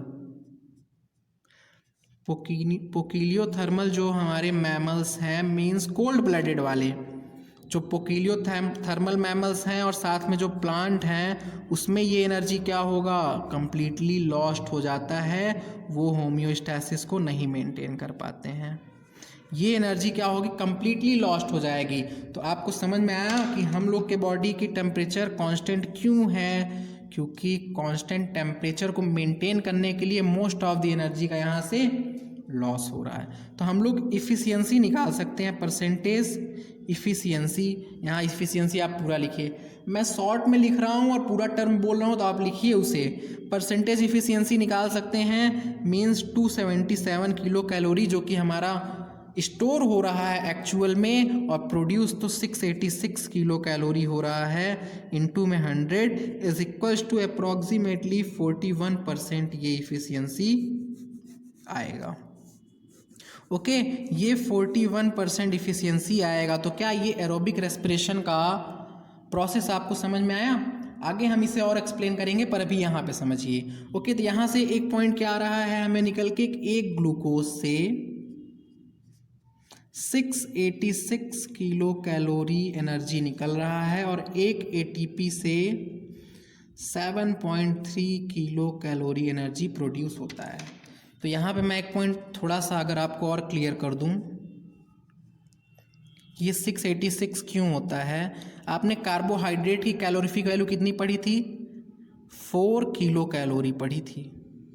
और जो ग्लूकोज होता है उसका मॉलिक्यूलर वेट कितना होता है? 180। ये तो 1 ग्राम का था, मॉलिक्यूलर वेट 180, तो इसका ये अप्रॉक्सीमेटली आया 720 किलो कैलोरी। पर ये 720 किलो कैलोरी कार्बोहाइड्रेट के फॉर्म में पढ़ा था हमने, कार्बोहाइड्रेट के लिए पढ़ा है। ये जो आएगा ये इससे कम वैल्यू है, ये जो 686 किलो कैलोरी है कम वैल्यू है। क्यों? क्योंकि ये हमने कार्बोहाइड्रेट मीन्स एवरेज वैल्यू कुछ पढ़ी थी। ये जो 4 किलो कैलोरी पढ़ी थी कुछ एवरेज वैल्यू, बट ये ग्लूकोज के लिए है। स्पेसिफिकली हम ग्लूकोज के लिए देखें तो वो वैल्यू 686 किलो कैलोरी आती है। बट मैं यहाँ थोड़ा प्रूफ करना चाह रहा हूँ कि अप्रॉक्सीमेटली सेम आ रहा है या नहीं। अप्रॉक्सीमेटली सेम आ रहा है। तो ग्लूकोज के केस में आपको याद रखना होगा कि 686 किलो कैलोरी होती है। इस पॉइंट को यहाँ पे समझ के भूल जाइए। तो एरोबिक रेस्पिरेशन का रिएक्शन कंप्लीट हुआ। अब हम एनएरोबिक रेस्पिरेशन का रिएक्शन देखते हैं। सेकंड पॉइंट में क्या हो जाएगा, एनएरोबिक रेस्पिरेशन। एनएरोबिक रेस्पिरेशन, क्या आपको पता है कि जब फर्स्ट टाइम कोई ऑर्गेनिज्म रेस्पिरेशन किया होगा तो वो एनएरोबिक रेस्पिरेशन ही रहा होगा। एनएरोबिक रेस्पिरेशन का पहले दूसरा नाम लिख लें, फर्मेंटेशन बोलते हैं। फर्मेंटेशन बोलते हैं और ये फर्मेंटेशन टर्म पाश्चर ने दिया था। क्यों, अब ये टर्म किसने दिया था ज़रूरी नहीं है। तो एनएरोबिक रेस्पिरेशन को हम लोग फर्मेंटेशन बोलते हैं। और जो फर्स्ट सेल था on this planet, first cell on this planet respired through, first cell on this planet respired through anaerobic respiration। ये पॉइंट एनसीईआरटी में लिखा है और आपको समझना भी चाहिए कि पहले के समय में ऑक्सीजन नहीं था, एटमॉस्फेयर कैसा था, रिड्यूसिंग एटमॉस्फेयर था। तो उस टाइम पे ऑक्सीजन ना होने की वजह से सबसे पहले एनएरोबिक रेस्पिरेशन ही आया होगा। ओके, तो एनएरोबिक रेस्पिरेशन का हम लोग पूरा रिएक्शन क्या होगा देख ले। फिर इसमें क्या होगा, जो ग्लूकोज मॉलिक्यूल है यहाँ पे तो ऑक्सीजन है नहीं, तो ग्लूकोज मॉलिक्यूल का जब यहाँ से एनएरोबिक रेस्पिरेशन होगा तो कई तरीके से होता है, इसका पाथवे कई सारा होता है। यहाँ पे एक पॉइंट पहले क्लियर कर दूँ कि ये जो 38 ATP लिखा है कुछ बुक में, यहीं पे मैं नोट लिख दे रहा हूँ, कुछ बुक में यहाँ पे 36 ATP देता है। ऐसा क्यों होता है, इस पॉइंट को भी आपको एंड में समझ में आएगा, जब पूरा प्रोसेस कंप्लीट हो जाएगा तब ये समझ में आएगा। बस अभी आप याद रखिए 36 भी होता है, बट आपको सिर्फ और सिर्फ 38 वाला ही लेके चलना है। ऐसा क्यों होता है ये प्रोसेस भी एक्सप्लेन हो जाएगा एंड ऑफ द चैप्टर में, प्रोसेस पढ़ने के बाद वो एक्सप्लेन होगा। तो देखिए C6H12O6 एनारोबिक रेस्पिरेशन में जाएगा तो 2 molecule glucose plus ethyl alcohol बना सकता है, एथिल अल्कोहल, या फिर तो 2 मॉलिक्यूल ऑफ ग्लूकोज, मैंने सॉरी पहले बोल दिया था, ये glucose 2 molecule of CO2 plus ethyl alcohol का 2 मॉलिक्यूल, या फिर तो 2 molecule of CO2 plus 2 molecule of carboxylic acid या एसिटिक एसिड, कार्बोक्सिलिक एसिड, इसी को हम लोग क्या एसिटिक एसिड भी आप लिख लीजिए, या फिर तो 2 मॉलिक्यूल ऑफ सिर्फ और सिर्फ लैक्टिक एसिड ही बनाएगा। आप देख रहे हैं यहाँ पे CO2 पूरी तरीके से नहीं कन्वर्ट हो रहा है, 6 कार्बन का कंपाउंड है तो 6 CO2 में नहीं कन्वर्ट हो रहा है, मीन्स इनकम्प्लीट ऑक्सीडेशन हो रहा है, इनकम्प्लीट ऑक्सीडेशन हो रहा है। एथिल अल्कोहल 2 कार्बन का है तो ये 2 2 4 और 2 यहाँ पे है। कार्बोक्सिलिक एसिड 2 कार्बन का है तो 2 2 4 और 2 कार्बन यहाँ पे, तो 6 आया ना। लैक्टिक एसिड 3 कार्बन का होता है। ओके, लैक्टिक एसिड 3 कार्बन का होता है। इसके आगे का पॉइंट देखें, जब अल्कोहल का प्रोडक्शन हो रहा है इसे हम लोग अल्कोहलिक फर्मेंटेशन बोलते हैं। ये सब अभी डिटेल में पढ़ा जाएगा, बस अभी आप यहाँ पे नोट कीजिए, जनरल पॉइंट हम चल रहे हैं। अल्कोहलिक फर्मेंटेशन, इसको हम लोग एसिटिक एसिड फर्मेंटेशन बोलते हैं, एसिटिक एसिड फर्मेंटेशन बोलते हैं। और इस पॉइंट को हम लोग लैक्टिक एसिड फर्मेंटेशन बोलते हैं, लैक्टिक एसिड फर्मेंटेशन बोलते हैं। अब यहाँ पे एक चीज़ आप और ऑब्जर्व कीजिए कि लैक्टिक एसिड फर्मेंटेशन में CO2 का प्रोडक्शन नहीं हो रहा है, लैक्टिक एसिड फर्मेंटेशन में CO2 का इवोल्यूशन नहीं हो रहा है। तो यहाँ पे ये पॉइंट नोट कर लीजिए, और ये नीट का क्वेश्चन है, अभी से कुछ ही साल पहले ये क्वेश्चन आया हुआ है कि कौन से टाइप ऑफ फर्मेंटेशन में CO2 का प्रोडक्शन नहीं होता है। तो आंसर हो जाएगा lactic acid fermentation, no CO2 evolved. ये पॉइंट आपको अच्छे से याद रखना होगा, क्यों नहीं इवॉल्व होता है वो तो हम पूरा प्रोसेस में देखेंगे। और ये हुआ हमारे नीट का क्वेश्चन जो कि आया हुआ है PYQ में, आप देखेंगे तो आपको मिलेगा। ये एनारोबिक रेस्पिरेशन हुआ, और यहाँ पे साथ में सिर्फ और सिर्फ 2 ATP का फॉर्मेशन होता है। आप देखिए ये जो तीनों रिएक्शन चल रही हैं, इन तीनों रिएक्शन में जगह नहीं बच रहा है, फिर भी हम लिखते हैं कि आप अच्छे से लिखिएगा, इन तीनों रिएक्शन में ओनली 2 ATP का फॉर्मेशन हो रहा है। कहाँ? एरोबिक में लार्ज अमाउंट ऑफ एनर्जी और 36 ATP में स्टोर हो जा रहा है, लॉस्ट भी हो रहा है पर 36 ATP में स्टोर हो जा रहा है। बट यहाँ पे सिर्फ और सिर्फ तीनों रिएक्शन में 2 ATP का ही फॉर्मेशन हो रहा है, 2 ATP का ही फॉर्मेशन हो रहा है। इसका मतलब इसकी भी हम इफ़िशियंसी निकाल सकते हैं। तो जी हाँ, बिल्कुल इसकी इफ़िशियंसी हम निकाल सकते हैं। आइए निकालते हैं। परसेंटेज इफ़िशियंसी निकालेंगे हम एनारोबिक रेस्पिरेशन के लिए। 2 इंटू में 7.3, एक ATP का 7.3 2 से मल्टीप्लाई किया इस डिवाइडेड बाई में 686 इंटू में 100। इसकी जो वैल्यू आएगी आप कैलकुलेट करके लिख लीजिए, 2 पॉइंट समथिंग ये वैल्यू आएगी। ओके, 2 पॉइंट समथिंग वैल्यू आएगी। तो परसेंटेज इफिशियंसी ये किसकी हुई? एनारोबिक रेस्पिरेशन के लिए है, ये एनारोबिक रेस्पिरेशन के लिए है। और इससे पहले जो इफिशियंसी हमने निकाला था वो एरोबिक रेस्पिरेशन के लिए था। ओके, तो आइए कुछ यहाँ से हम एक जो कॉमन पॉइंट देखते हैं कि दोनों में हमें कॉमन पॉइंट क्या दिखा, और यही जो प्रोसेस मैं बताने जा रहा हूँ और यही क्या होने वाला है, हमारा इम्पॉर्टेंट प्रोसेस होने वाला है।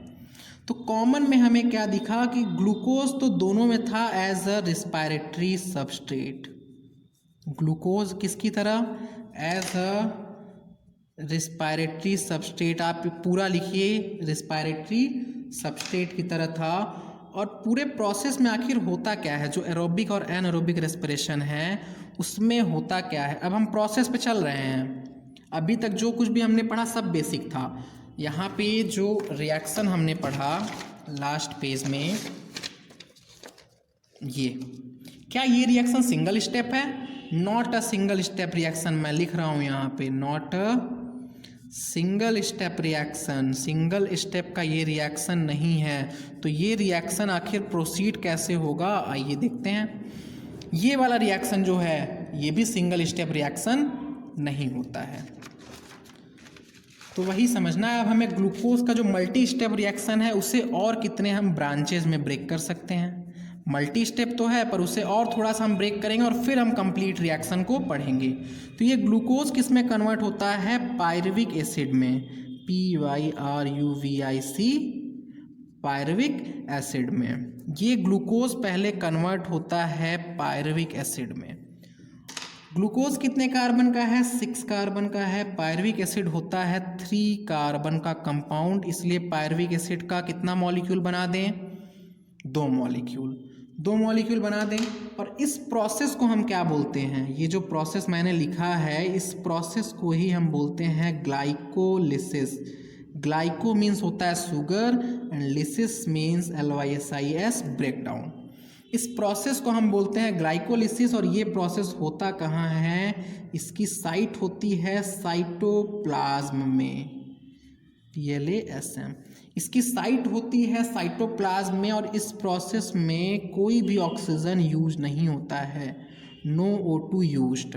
और आप ये भी देख रहे हैं 6 कार्बन का यहाँ पे है और यहाँ पे 2 इंटू में 3 इज इक्वल टू 6 कार्बन का हो जा रहा है। तो आप लिख सकते हैं कि no CO2 evolved in glycolysis process. No CO2 evolved. हम प्रोसेस को डिटेल में भी देखेंगे पर यहाँ पे भी आप समझिए नो CO2 इवॉल्व्ड। और ये आप इसलिए बोल सकते हैं इसमें CO2 तो नहीं यूज हो रहा है। ये क्या होता है? कॉमन होता है दोनों में। एरोबिक में भी ये प्रोसेस होगा और एनएरोबिक में भी ये प्रोसेस होगा। अब यहाँ से डिफरेंस क्रिएट होता है एरोबिक और एनारोबिक में। Common in both aerobic and anaerobic process, या फिर तो रेस्पिरेशन लिख लीजिए आप। एरोबिक और एनारोबिक दोनों में ही ये कॉमन होता है। इस ग्लाइकोलिसिस का एक दूसरा नाम भी है जिसे हम बोलते हैं EMP पाथवे। अब आप पूछेंगे ऐसा क्यों बोलते हैं? क्योंकि इसको 3 जर्मन साइंटिस्ट ने मिलके डिस्कवर किया था। E इस फॉर हो जाएगा इम्बिडेन, EMBE, DEN इम्बिडेन। और एम इज़ फॉर हो जाएगा मेयरहॉफ, ये जर्मन साइंटिस्ट का नाम है, इम्बडेन मेयरहॉफ एंड पारनास, PARNAS। तो इस प्रोसेस, इस पाथवे का पूरा नाम क्या है? इम्बडेन मेयरहॉफ एंड पारनास पाथवे, इम्बडेन मेयरहॉफ एंड पारनास पाथवे इस प्रोसेस का नाम है। ये दूसरा नाम जो होता है वो मैंने बताया। तो फाइनली पायरुविक एसिड साइटोप्लाज्म में बन चुका है। आप क्या ऑब्जर्व कर रहे हैं कि ये जो पायरुविक एसिड है वो साइटोप्लाज्म में बन चुका है। अब इसके बाद क्या होगा? इसके बाद अगर सेल में ऑक्सीजन प्रेजेंट है, यहीं से तो डिफरेंस आने वाला है। अगर ऑक्सीजन प्रेजेंट है तो ये जो होगा पायरुविक एसिड माइटोकॉन्ड्रिया के अंदर इंटर कर जाएगा। मीन्स पायरुविक एसिड को मैं ये लिख रहा हूँ PA इंटर्स इनटू माइटोकॉन्ड्रिया। कहाँ चला जाएगा? माइटोकॉन्ड्रिया में चला जाएगा। और अगर ऑक्सीजन नहीं है, इन केस ऑक्सीजन नहीं है, तो ये pyruvic acid remains in cytoplasm, cytoplasm से कहीं भी नहीं जाएगा। साइटोप्लाज्म, ये पायरुविक एसिड फिर साइटोप्लाज्म में ही पड़ा रह जाएगा, साइटोप्लाज्म से कहीं नहीं जाएगा। अगर माइटोकॉन्ड्रिया में गया तो ये एरोबिक रेस्पिरेशन करेगा। माइटोकॉन्ड्रिया में गया तो एरोबिक रेस्पिरेशन करेगा। अगर साइटोप्लाज्म में ही रह गया तो NAEROBIC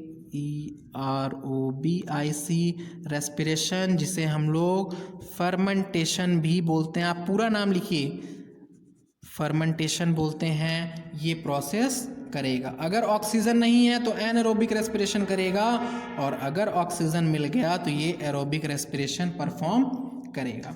अब स्टेप्स देख लेते हैं एरोबिक रेस्पिरेशन का क्या होगा।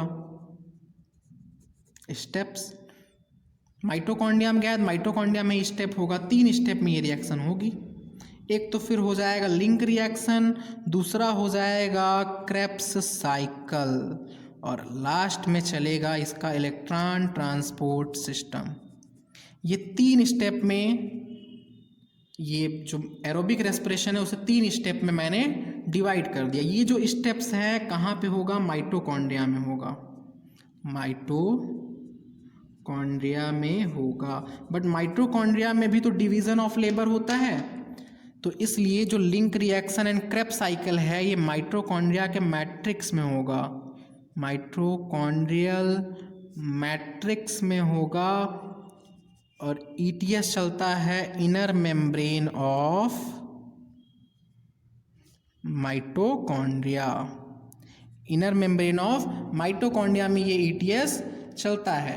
एनारोबिक रेस्पिरेशन मीन्स फर्मेंटेशन, तो इसमें अब कई तरह की रिएक्शन हमें पढ़नी पड़ सकती है, पड़ेगी मतलब। एक तो हो जाएगा लैक्टिक एसिड फर्मेंटेशन, एक हो जाएगा एसिटिक एसिड फर्मेंटेशन, और एक हो जाएगा lactic acid, acetic acid, alcoholic fermentation, जिसमें से लैक्टिक एसिड में नो CO2 इवॉल्व। मैं यहीं से बता रहा हूँ, ये याद रखना है आपको कि CO2 बिल्कुल भी इसमें इवॉल्व नहीं होता है।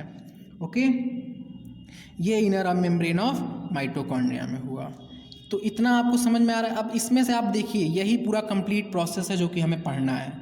तो पढ़ना क्या क्या है हम यहाँ पे नोट कर लेते हैं। सबसे पहले हम पढ़ेंगे ग्लाइकोलिसिस, जो कि दोनों में ही होगा। मीन्स ग्लाइकोलिसिस किस में? एरोबिक में भी होगा, एनारोबिक में होगा। उसके बाद हम पढ़ेंगे एनएरोबिक रेस्पिरेशन के बारे में। ये जो कंप्लीट कल के लेक्चर में हमारा ये होगा, एक नेक्स्ट लेक्चर में ग्लाइकोलिसिस एनारोबिक रेस्पिरेशन। उसके बाद होगा हमारा एरोबिक रेस्पिरेशन। एनारोबिक कंप्लीट होने के बाद हम आ जाएंगे एरोबिक रेस्पिरेशन पे, और उस एरोबिक रेस्पिरेशन के बाद कुछ पॉइंट जैसे मैंने बताया कि एम्फीबोलिक पाथवे को एक्सप्लेन करेंगे। एम्फीबोलिक पाथवे क्यों बोलते हैं इसे? हम कैटाबोलिक पाथवे क्यों नहीं बोलते हैं? रेस्पिरेशन को एम्फीबोलिक पाथवे बोलते हैं तो क्यों बोलते हैं ये एक्सप्लेन करेंगे। 36 ATP का कॉन्सेप्ट एक्सप्लेन करेंगे, 38 ATP के जगह पे जो फॉर्म हो रहा था। और साथ में एक लास्ट टॉपिक RQ पढ़ेंगे। तो यही इतना पॉइंट जो हमें पढ़ना है, इसी ये जो हमने फ्लो डायग्राम बनाया है यहाँ से यही ऑब्जर्वेशन आ रहा है कि हमें इतना पॉइंट पढ़ना है। रेस्पिरेशन का हम लोगों ने कंप्लीट बेसिक्स देख लिया है, कुछ बेसिक्स बाकी अभी देखते हैं, और ये पॉइंट हमें पढ़ना है इसके प्रोसेस में। तो एक नोट पॉइंट तो सबसे पहले यहीं पे हो जाए कि ये जो माइटोकॉन्ड्रिया है ये यूकैरियोटिक सेल ऑर्गेनेली है, यूकैरियोटिक सेल ऑर्गेनेली है, मीन्स प्रोकैरियोट में नहीं प्रेजेंट होगा। क्या आप इस बात से सहमत हैं? ये प्रोकैरियोट में नहीं प्रेजेंट होगा, मीन्स आप यहाँ क्या लिख सकते हैं कि जो प्रोकैरियोट में माइटोकॉन्ड्रिया के जगह पे क्या होगा, इन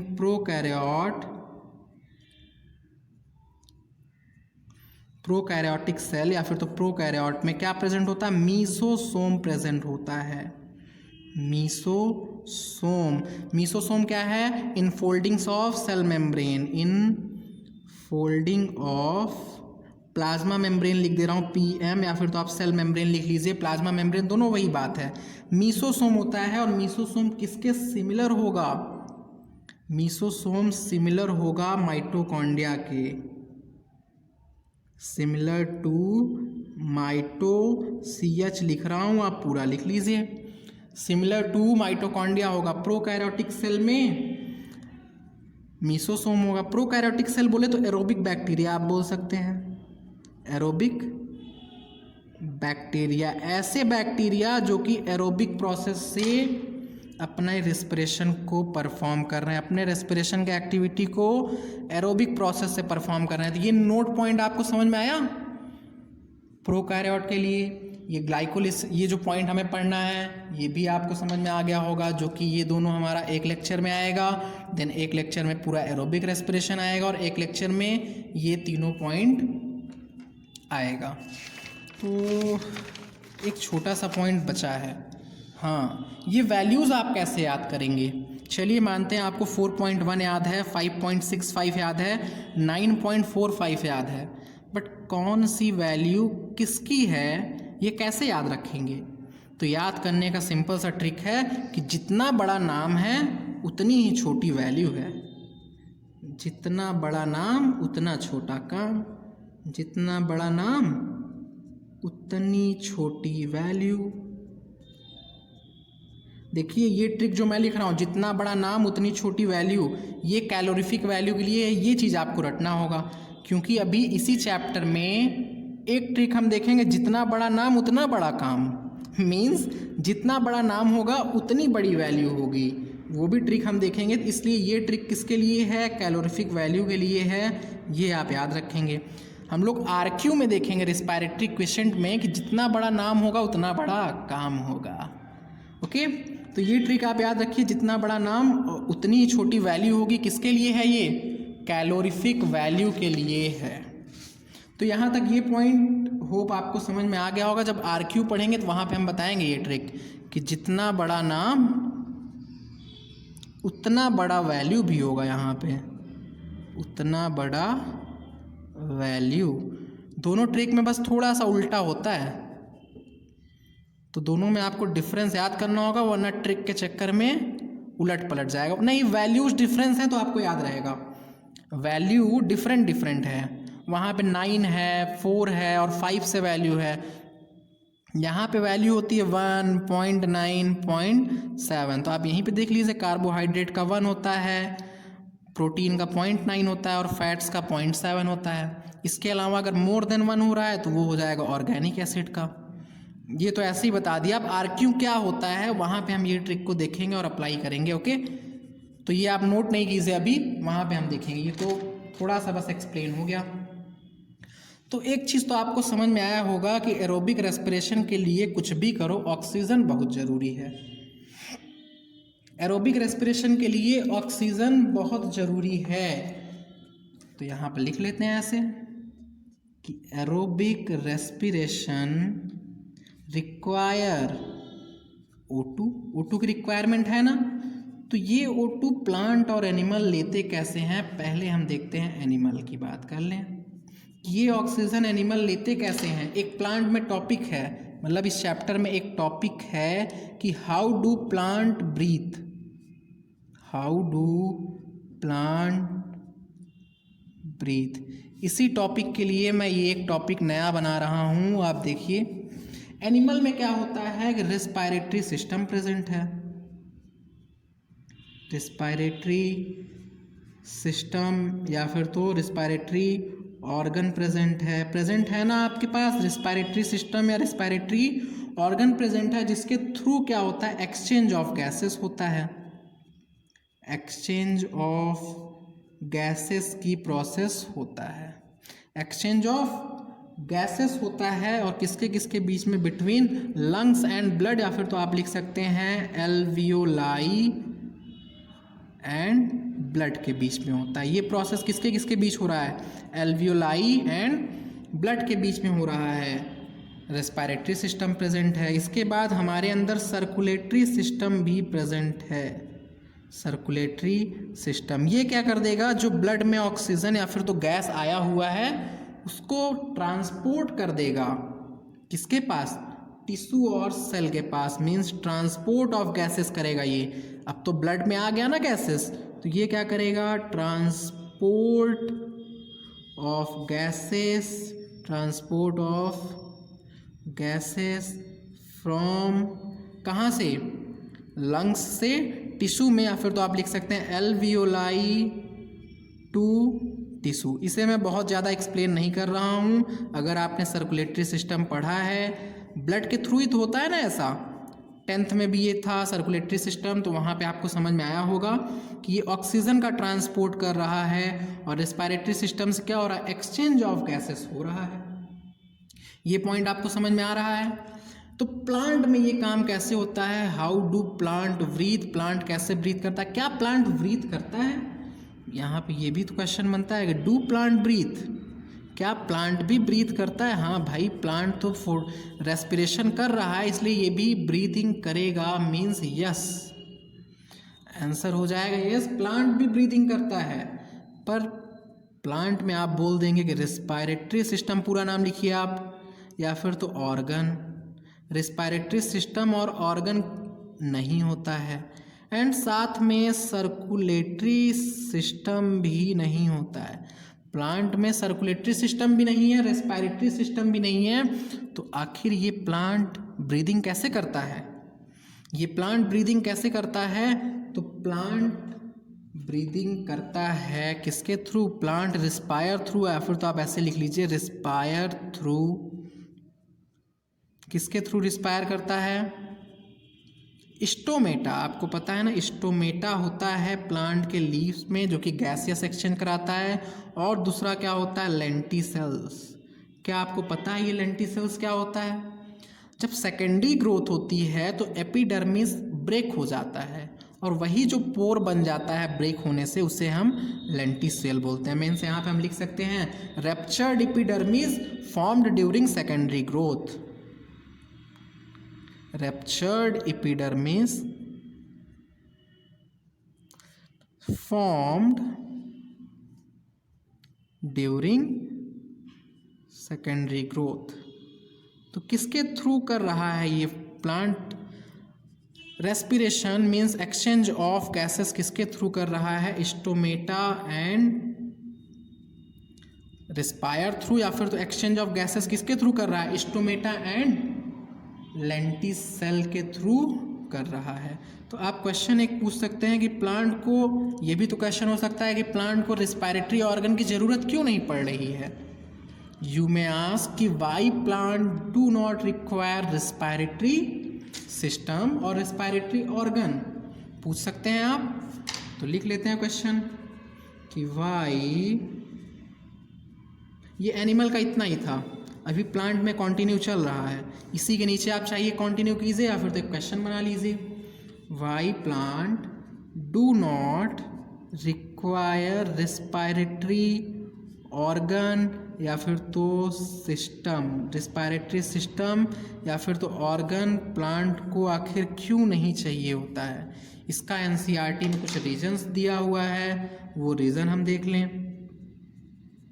पहला रीज़न एनसीईआरटी बोलता है कि each plant part takes care of its own gaseous exchange. यहाँ पे लिख सकते हैं हम each plant part takes care of its own gaseous exchange. Gaseous exchange देखिए प्लांट में डिफ्यूज़न के थ्रू होता है, तो प्लांट में क्या स्टेम है, लीव्स है, ओके, रूट्स है, तो सारे प्लांट क्या करते हैं, अपनी अपनी जिम्मेदारी लिए हुए हैं कि हम अपना अपना गैसियस एक्सचेंज करेंगे। लेंटिसेल कहाँ प्रेजेंट है, स्टेम में प्रेजेंट है, ओके, स्टोमेटा कहाँ प्रेजेंट है, लीव्स में प्रेजेंट है। तो सारे ऑर्गन ने अपनी अपनी जिम्मेदारी ले रखी है कि हम कैसे फोटोसिंथेसिस करेंगे, सॉरी हम कैसे रेस्पिरेशन मीन्स गैसियस एक्सचेंज करेंगे, इस चीज़ की जिम्मेदारी उन्होंने ले रखी है। और अगर ट्रांसपोर्ट ऑफ गैसेस होता भी है तो वो भी बहुत छोटे डिस्टेंस के लिए होता है। ऐसा क्यों कि सारे प्लांट अपना अपना जिम्मेदारी ले रखे हैं इट्स ओन गैसियस एक्सचेंज की, बट अगर गैसियस का ट्रांसपोर्ट भी होता है तो बहुत छोटे डिस्टेंस में होता है। दिखाते हैं कैसे, यहाँ पॉइंट लिख लिए, that is little transport of gases takes place,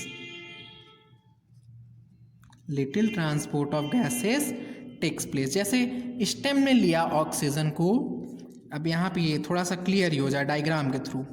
देखिए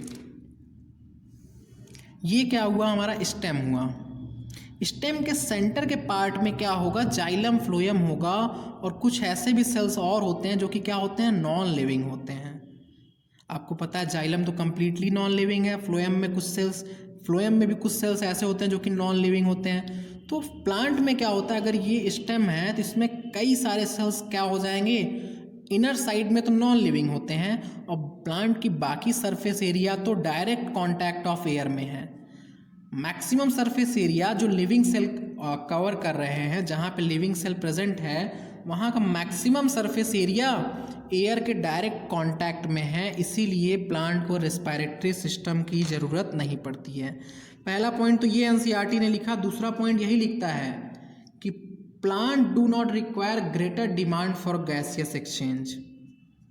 आप ये जो मैं पॉइंट लिख रहा हूँ इसे एक बार आप एनसीईआरटी से पढ़ेंगे तो ज़्यादा अच्छे से समझ में आ जाएगा। Plant do not require greater demand for gaseous exchange. Gaseous exchange के लिए उसका ग्रेटर डिमांड नहीं है। क्यों? इसका दो रीज़न दिया हुआ है, इस पॉइंट का दो रीज़न दिया हुआ है। आप देखिए, बिकॉज प्लांट जो रेस्पिरेशन करते हैं वो स्लो करते हैं इन कंपैरिजन टू एनिमल। क्यों? प्लांट जो रेस्पिरेशन करते हैं in comparison to animal slow rate में करते हैं। क्यों? क्योंकि वहाँ पे एटीपी का प्रोडक्शन फोटोसिंथेसिस से भी हो रहा है। वहाँ पे एटीपी का प्रोडक्शन लाइट रिएक्शन से भी हो रहा है। और दूसरा रीज़न यहाँ पे दिया है, पहले ये पॉइंट क्या बोल रहा है कि प्लांट को गैसियस एक्सचेंज का बहुत ज़्यादा ज़रूरत नहीं है। क्यों? क्योंकि एक तो एटीपी का प्रोडक्शन फोटोसिंथेसिस से भी हो रहा है, दूसरा ऑक्सीजन जो है खुद फोटोसिंथेसिस में प्रोड्यूस हो रहा है। आपने देखा था लाइट रिएक्शन में ऑक्सीजन का प्रोडक्शन हो रहा है, तो प्लांट को बाहर से लेने की क्या ज़रूरत है? तो यहाँ पे हम ये दोनों पॉइंट लिख सकते हैं, because plant respire at lower rate than animal do। Animal से स्लो रेट में ये रेस्पिरेशन करते हैं। क्यों? क्योंकि एटीपी का प्रोडक्शन इनका फोटोसिंथेसिस से भी हो रहा है। और दूसरा पॉइंट क्या हो जाएगा, O2 also produced in photosynthetic cell, PRODUCED produced in photosynthetic cell, SYNTHETIC cell. Oxygen का प्रोडक्शन फोटोसिंथेटिक सेल भी कर रहा है, इसलिए उनको ये गैसियस एक्सचेंज का ग्रेटर डिमांड नहीं है। और थर्ड पॉइंट जो मैंने अभी यहाँ पे समझाया कि each living cell in a plant located close to the surface of plant. जितने भी लिविंग सेल हैं वो सरफेस ऑफ प्लांट के क्या हैं, क्लोजनेस पे हैं, means direct contact of air के हैं। यहां पे लिख लेते हैं वो पॉइंट, ईच लिविंग सेल, ये पूरा लिख लीजिए आप, each living cell of plant located, each living cell located close to surface of plant, close to surface of plant। जितने भी लिविंग सेल हैं वो प्लांट के सरफेस पे ही लोकेटेड होते हैं। दैट इज यहाँ बता सकते हैं most of cell is in contact with air, ये पॉइंट हम लिख सकते हैं ना अब, most of cell is in contact with air. Okay, most of the cell is in contact with air. ऐसा क्यों हो रहा है, क्योंकि यहाँ पे लेंटिसेल प्रेजेंट है। देखिए लेंटिसेल मीन्स यहाँ पे ऐसे पोर क्रिएट कर दिया है। मैक्सिमम सेल तो यहाँ सरफेस पे ही है, मिल जा रहे हैं, और जो सेल्स कुछ बचे हैं लेंटिसेल से ऑक्सीजन अंदर चला जा रहा है, लेंटिसेल से ऑक्सीजन अंदर गया तो मिल जा रहे हैं। और एक रीज़न क्या है कि यहाँ पे जो पैरेनकाइमेटस सेल प्रेजेंट है वो बहुत लूजली पैक्ड होते हैं।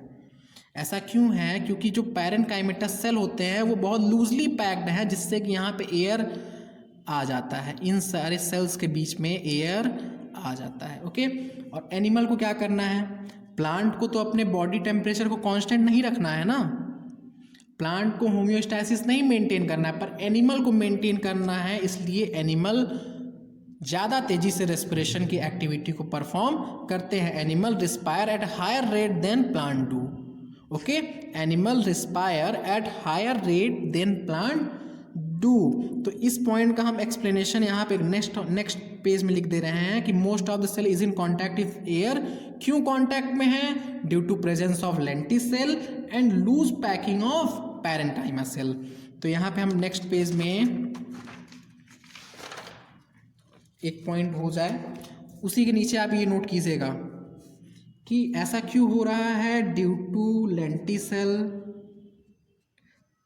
लेंटिसेल्स जो प्लांट के सेल्स हैं वो एयर के कांटेक्ट में क्यों है, क्योंकि लेंटिसेल्स की वजह से, and due to loose packing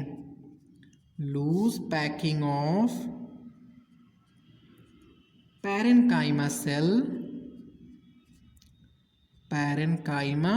cell in leaves, stem and roots, in leaves, stem and roots। ये सारे पॉइंट्स मैंने NCERT से ही लिए हुए हैं, तो एक बार इसे आप अच्छे से पढ़िएगा।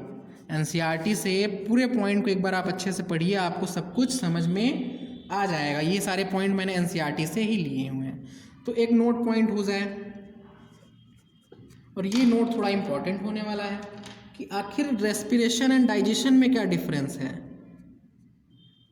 आप बोलेंगे बहुत सारा डिफरेंस है, पर मेन क्या डिफरेंस है, एनसीईआरटी दोनों को ही लिख रहा है ब्रेक डाउन ऑफ फूड, पर उसने क्लियर भी किया हुआ है। आप बताइए क्या आपको क्लियर है, break down of food. NCERT दोनों ही प्रोसेस को बोल रहा है ब्रेक डाउन ऑफ फूड। हम दिखा दें, रेस्पिरेशन में भी ये पॉइंट लिखा हुआ है, ये देखिए, सेलुलर रेस्पिरेशन और the mechanism of break down of food material within the cell. Okay, तो ये क्लियर है आपको, दोनों को ही एनसीईआरटी क्या बोल रहा है, ब्रेक डाउन ऑफ फूड बोल रहा है। तो ऐसा क्यों बोल रहा है, दोनों में डिफरेंस क्या है, क्या आपको क्लियर है। एनसीईआरटी ने तो क्लियर कर रखा है, पर क्या आपको क्लियर है। तो देखिए, रेस्पिरेशन मीन्स होता है oxidation of food. Respiration means क्या होता है, ऑक्सीडेशन ऑफ फूड होता है, और डाइजेशन मीन्स होता है हाइड्रोलिसिस ऑफ फूड। यही डिफरेंस है, हाइड्रोलिसिस ऑफ फूड होता है, यहाँ पे हाइड्रोलिटिक एंजाइम होती है और यहाँ पे ऑक्सीडेटिव एंजाइम्स होती हैं। और इस प्रोसेस में क्या होगी, एनर्जी की प्रोडक्शन होगी, मीन्स एनर्जी ऑब्टेन्ड आप लिख सकते हैं। बट इस प्रोसेस में डाइजेशन में क्या होगा, एनर्जी कंज्यूम्ड लिख सकते हैं, एनर्जी यूज्ड या फिर तो कंज्यूम्ड, एनर्जी इसमें क्या होगी, यूज़ होगी। यहाँ पे हाइड्रोलिटिक एंजाइम होंगे, हाइड्रोलिटिक एंजाइम यहाँ पे यूज़ होंगे, ऐसे एंजाइम जो कि कॉम्प्लेक्स फूड को एब्जॉर्बेबल फॉर्म में कन्वर्ट कर देंगे। और यहाँ पे कैसा एंजाइम होगा, ऑक्सीडेटिव एंजाइम होगा। मीन्स ऐसा एंजाइम होगा जो कि ऑक्सीडेशन रिडक्शन रिएक्शन करता है। आप ऑक्सीडेटिव नहीं, डिसप्रपोर्शनेशन एंजाइम लिख सकते हैं आप, या फिर तो ऐसा एंजाइम जो ऑक्सीडेशन रिडक्शन दोनों प्रोसेस कर रहा है, यहाँ पे ऐसा एंजाइम होगा। ऐसे एंजाइम को क्या बोलते हैं, एक टर्म है उस एंजाइम के लिए, ऑक्सीडो रिडक्टेज एंजाइम। यहाँ पे आप हटा के क्या लिख सकते हैं, ऑक्सीडेटिव के जहाँ पे ऑक्सीडो रिडक्टेज एंजाइम। यहाँ पे कैसी एंजाइम होगी, ऑक्सीडो रिडक्टेज मीन्स ऐसा एंजाइम जो कि ऑक्सीडेशन एंड रिडक्शन प्रोसेस को परफॉर्म करता है। ओके, तो ये हुआ हमारा रेस्पिरेशन एंड डाइजेशन में डिफरेंस।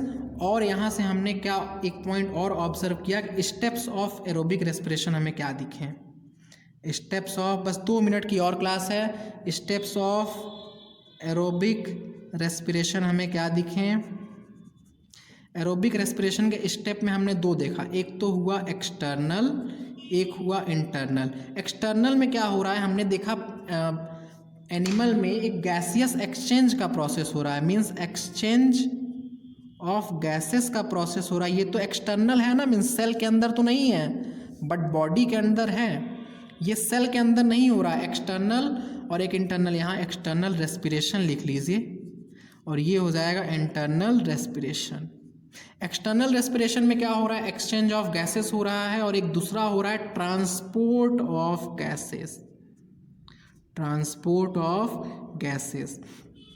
अगर सिंगल सेल है तो उसमें एक्सचेंज और ट्रांसपोर्ट की रिक्वायरमेंट नहीं होगी, बट अगर एरोबिक रेस्पिरेशन हो रहा है तो ऑक्सीजन चाहिए है, ऑक्सीजन चाहिए है तो एक्सचेंज ऑफ गैसेस होगा, और एक्सचेंज ऑफ गैसेस है तो ह्यूमन के केस में या फिर तो एनिमल्स के केस में ट्रांसपोर्ट भी करना होगा, उन्हें ट्रांसपोर्ट भी करना होगा। और इंटरनल रेस्पिरेशन मीन्स होता है सेलुलर रेस्पिरेशन, जो कि हमें पढ़ना है, इसी प्रोसेस को हमें पढ़ना है, सेलुलर रेस्पिरेशन को। और बाकी ये ट्रांसपोर्ट को हम लोग को सर्कुलेटरी सिस्टम में पढ़ना है, और ये एक्सचेंज वाले पाथ को हमें रेस्पायरेटरी सिस्टम में पढ़ना है, रेस्पायरेटरी सिस्टम में पढ़ना है, जो कि ह्यूमन फिजियोलॉजी में दिया हुआ है। ओके, एक लास्ट पॉइंट सबसे होगा इस लेक्चर का कि टाइप्स ऑफ रेस्पिरेशन। एनसीईआरटी ने बस एक टर्म दे दिया है, अब वो भी तो एक्सप्लेन करना होगा।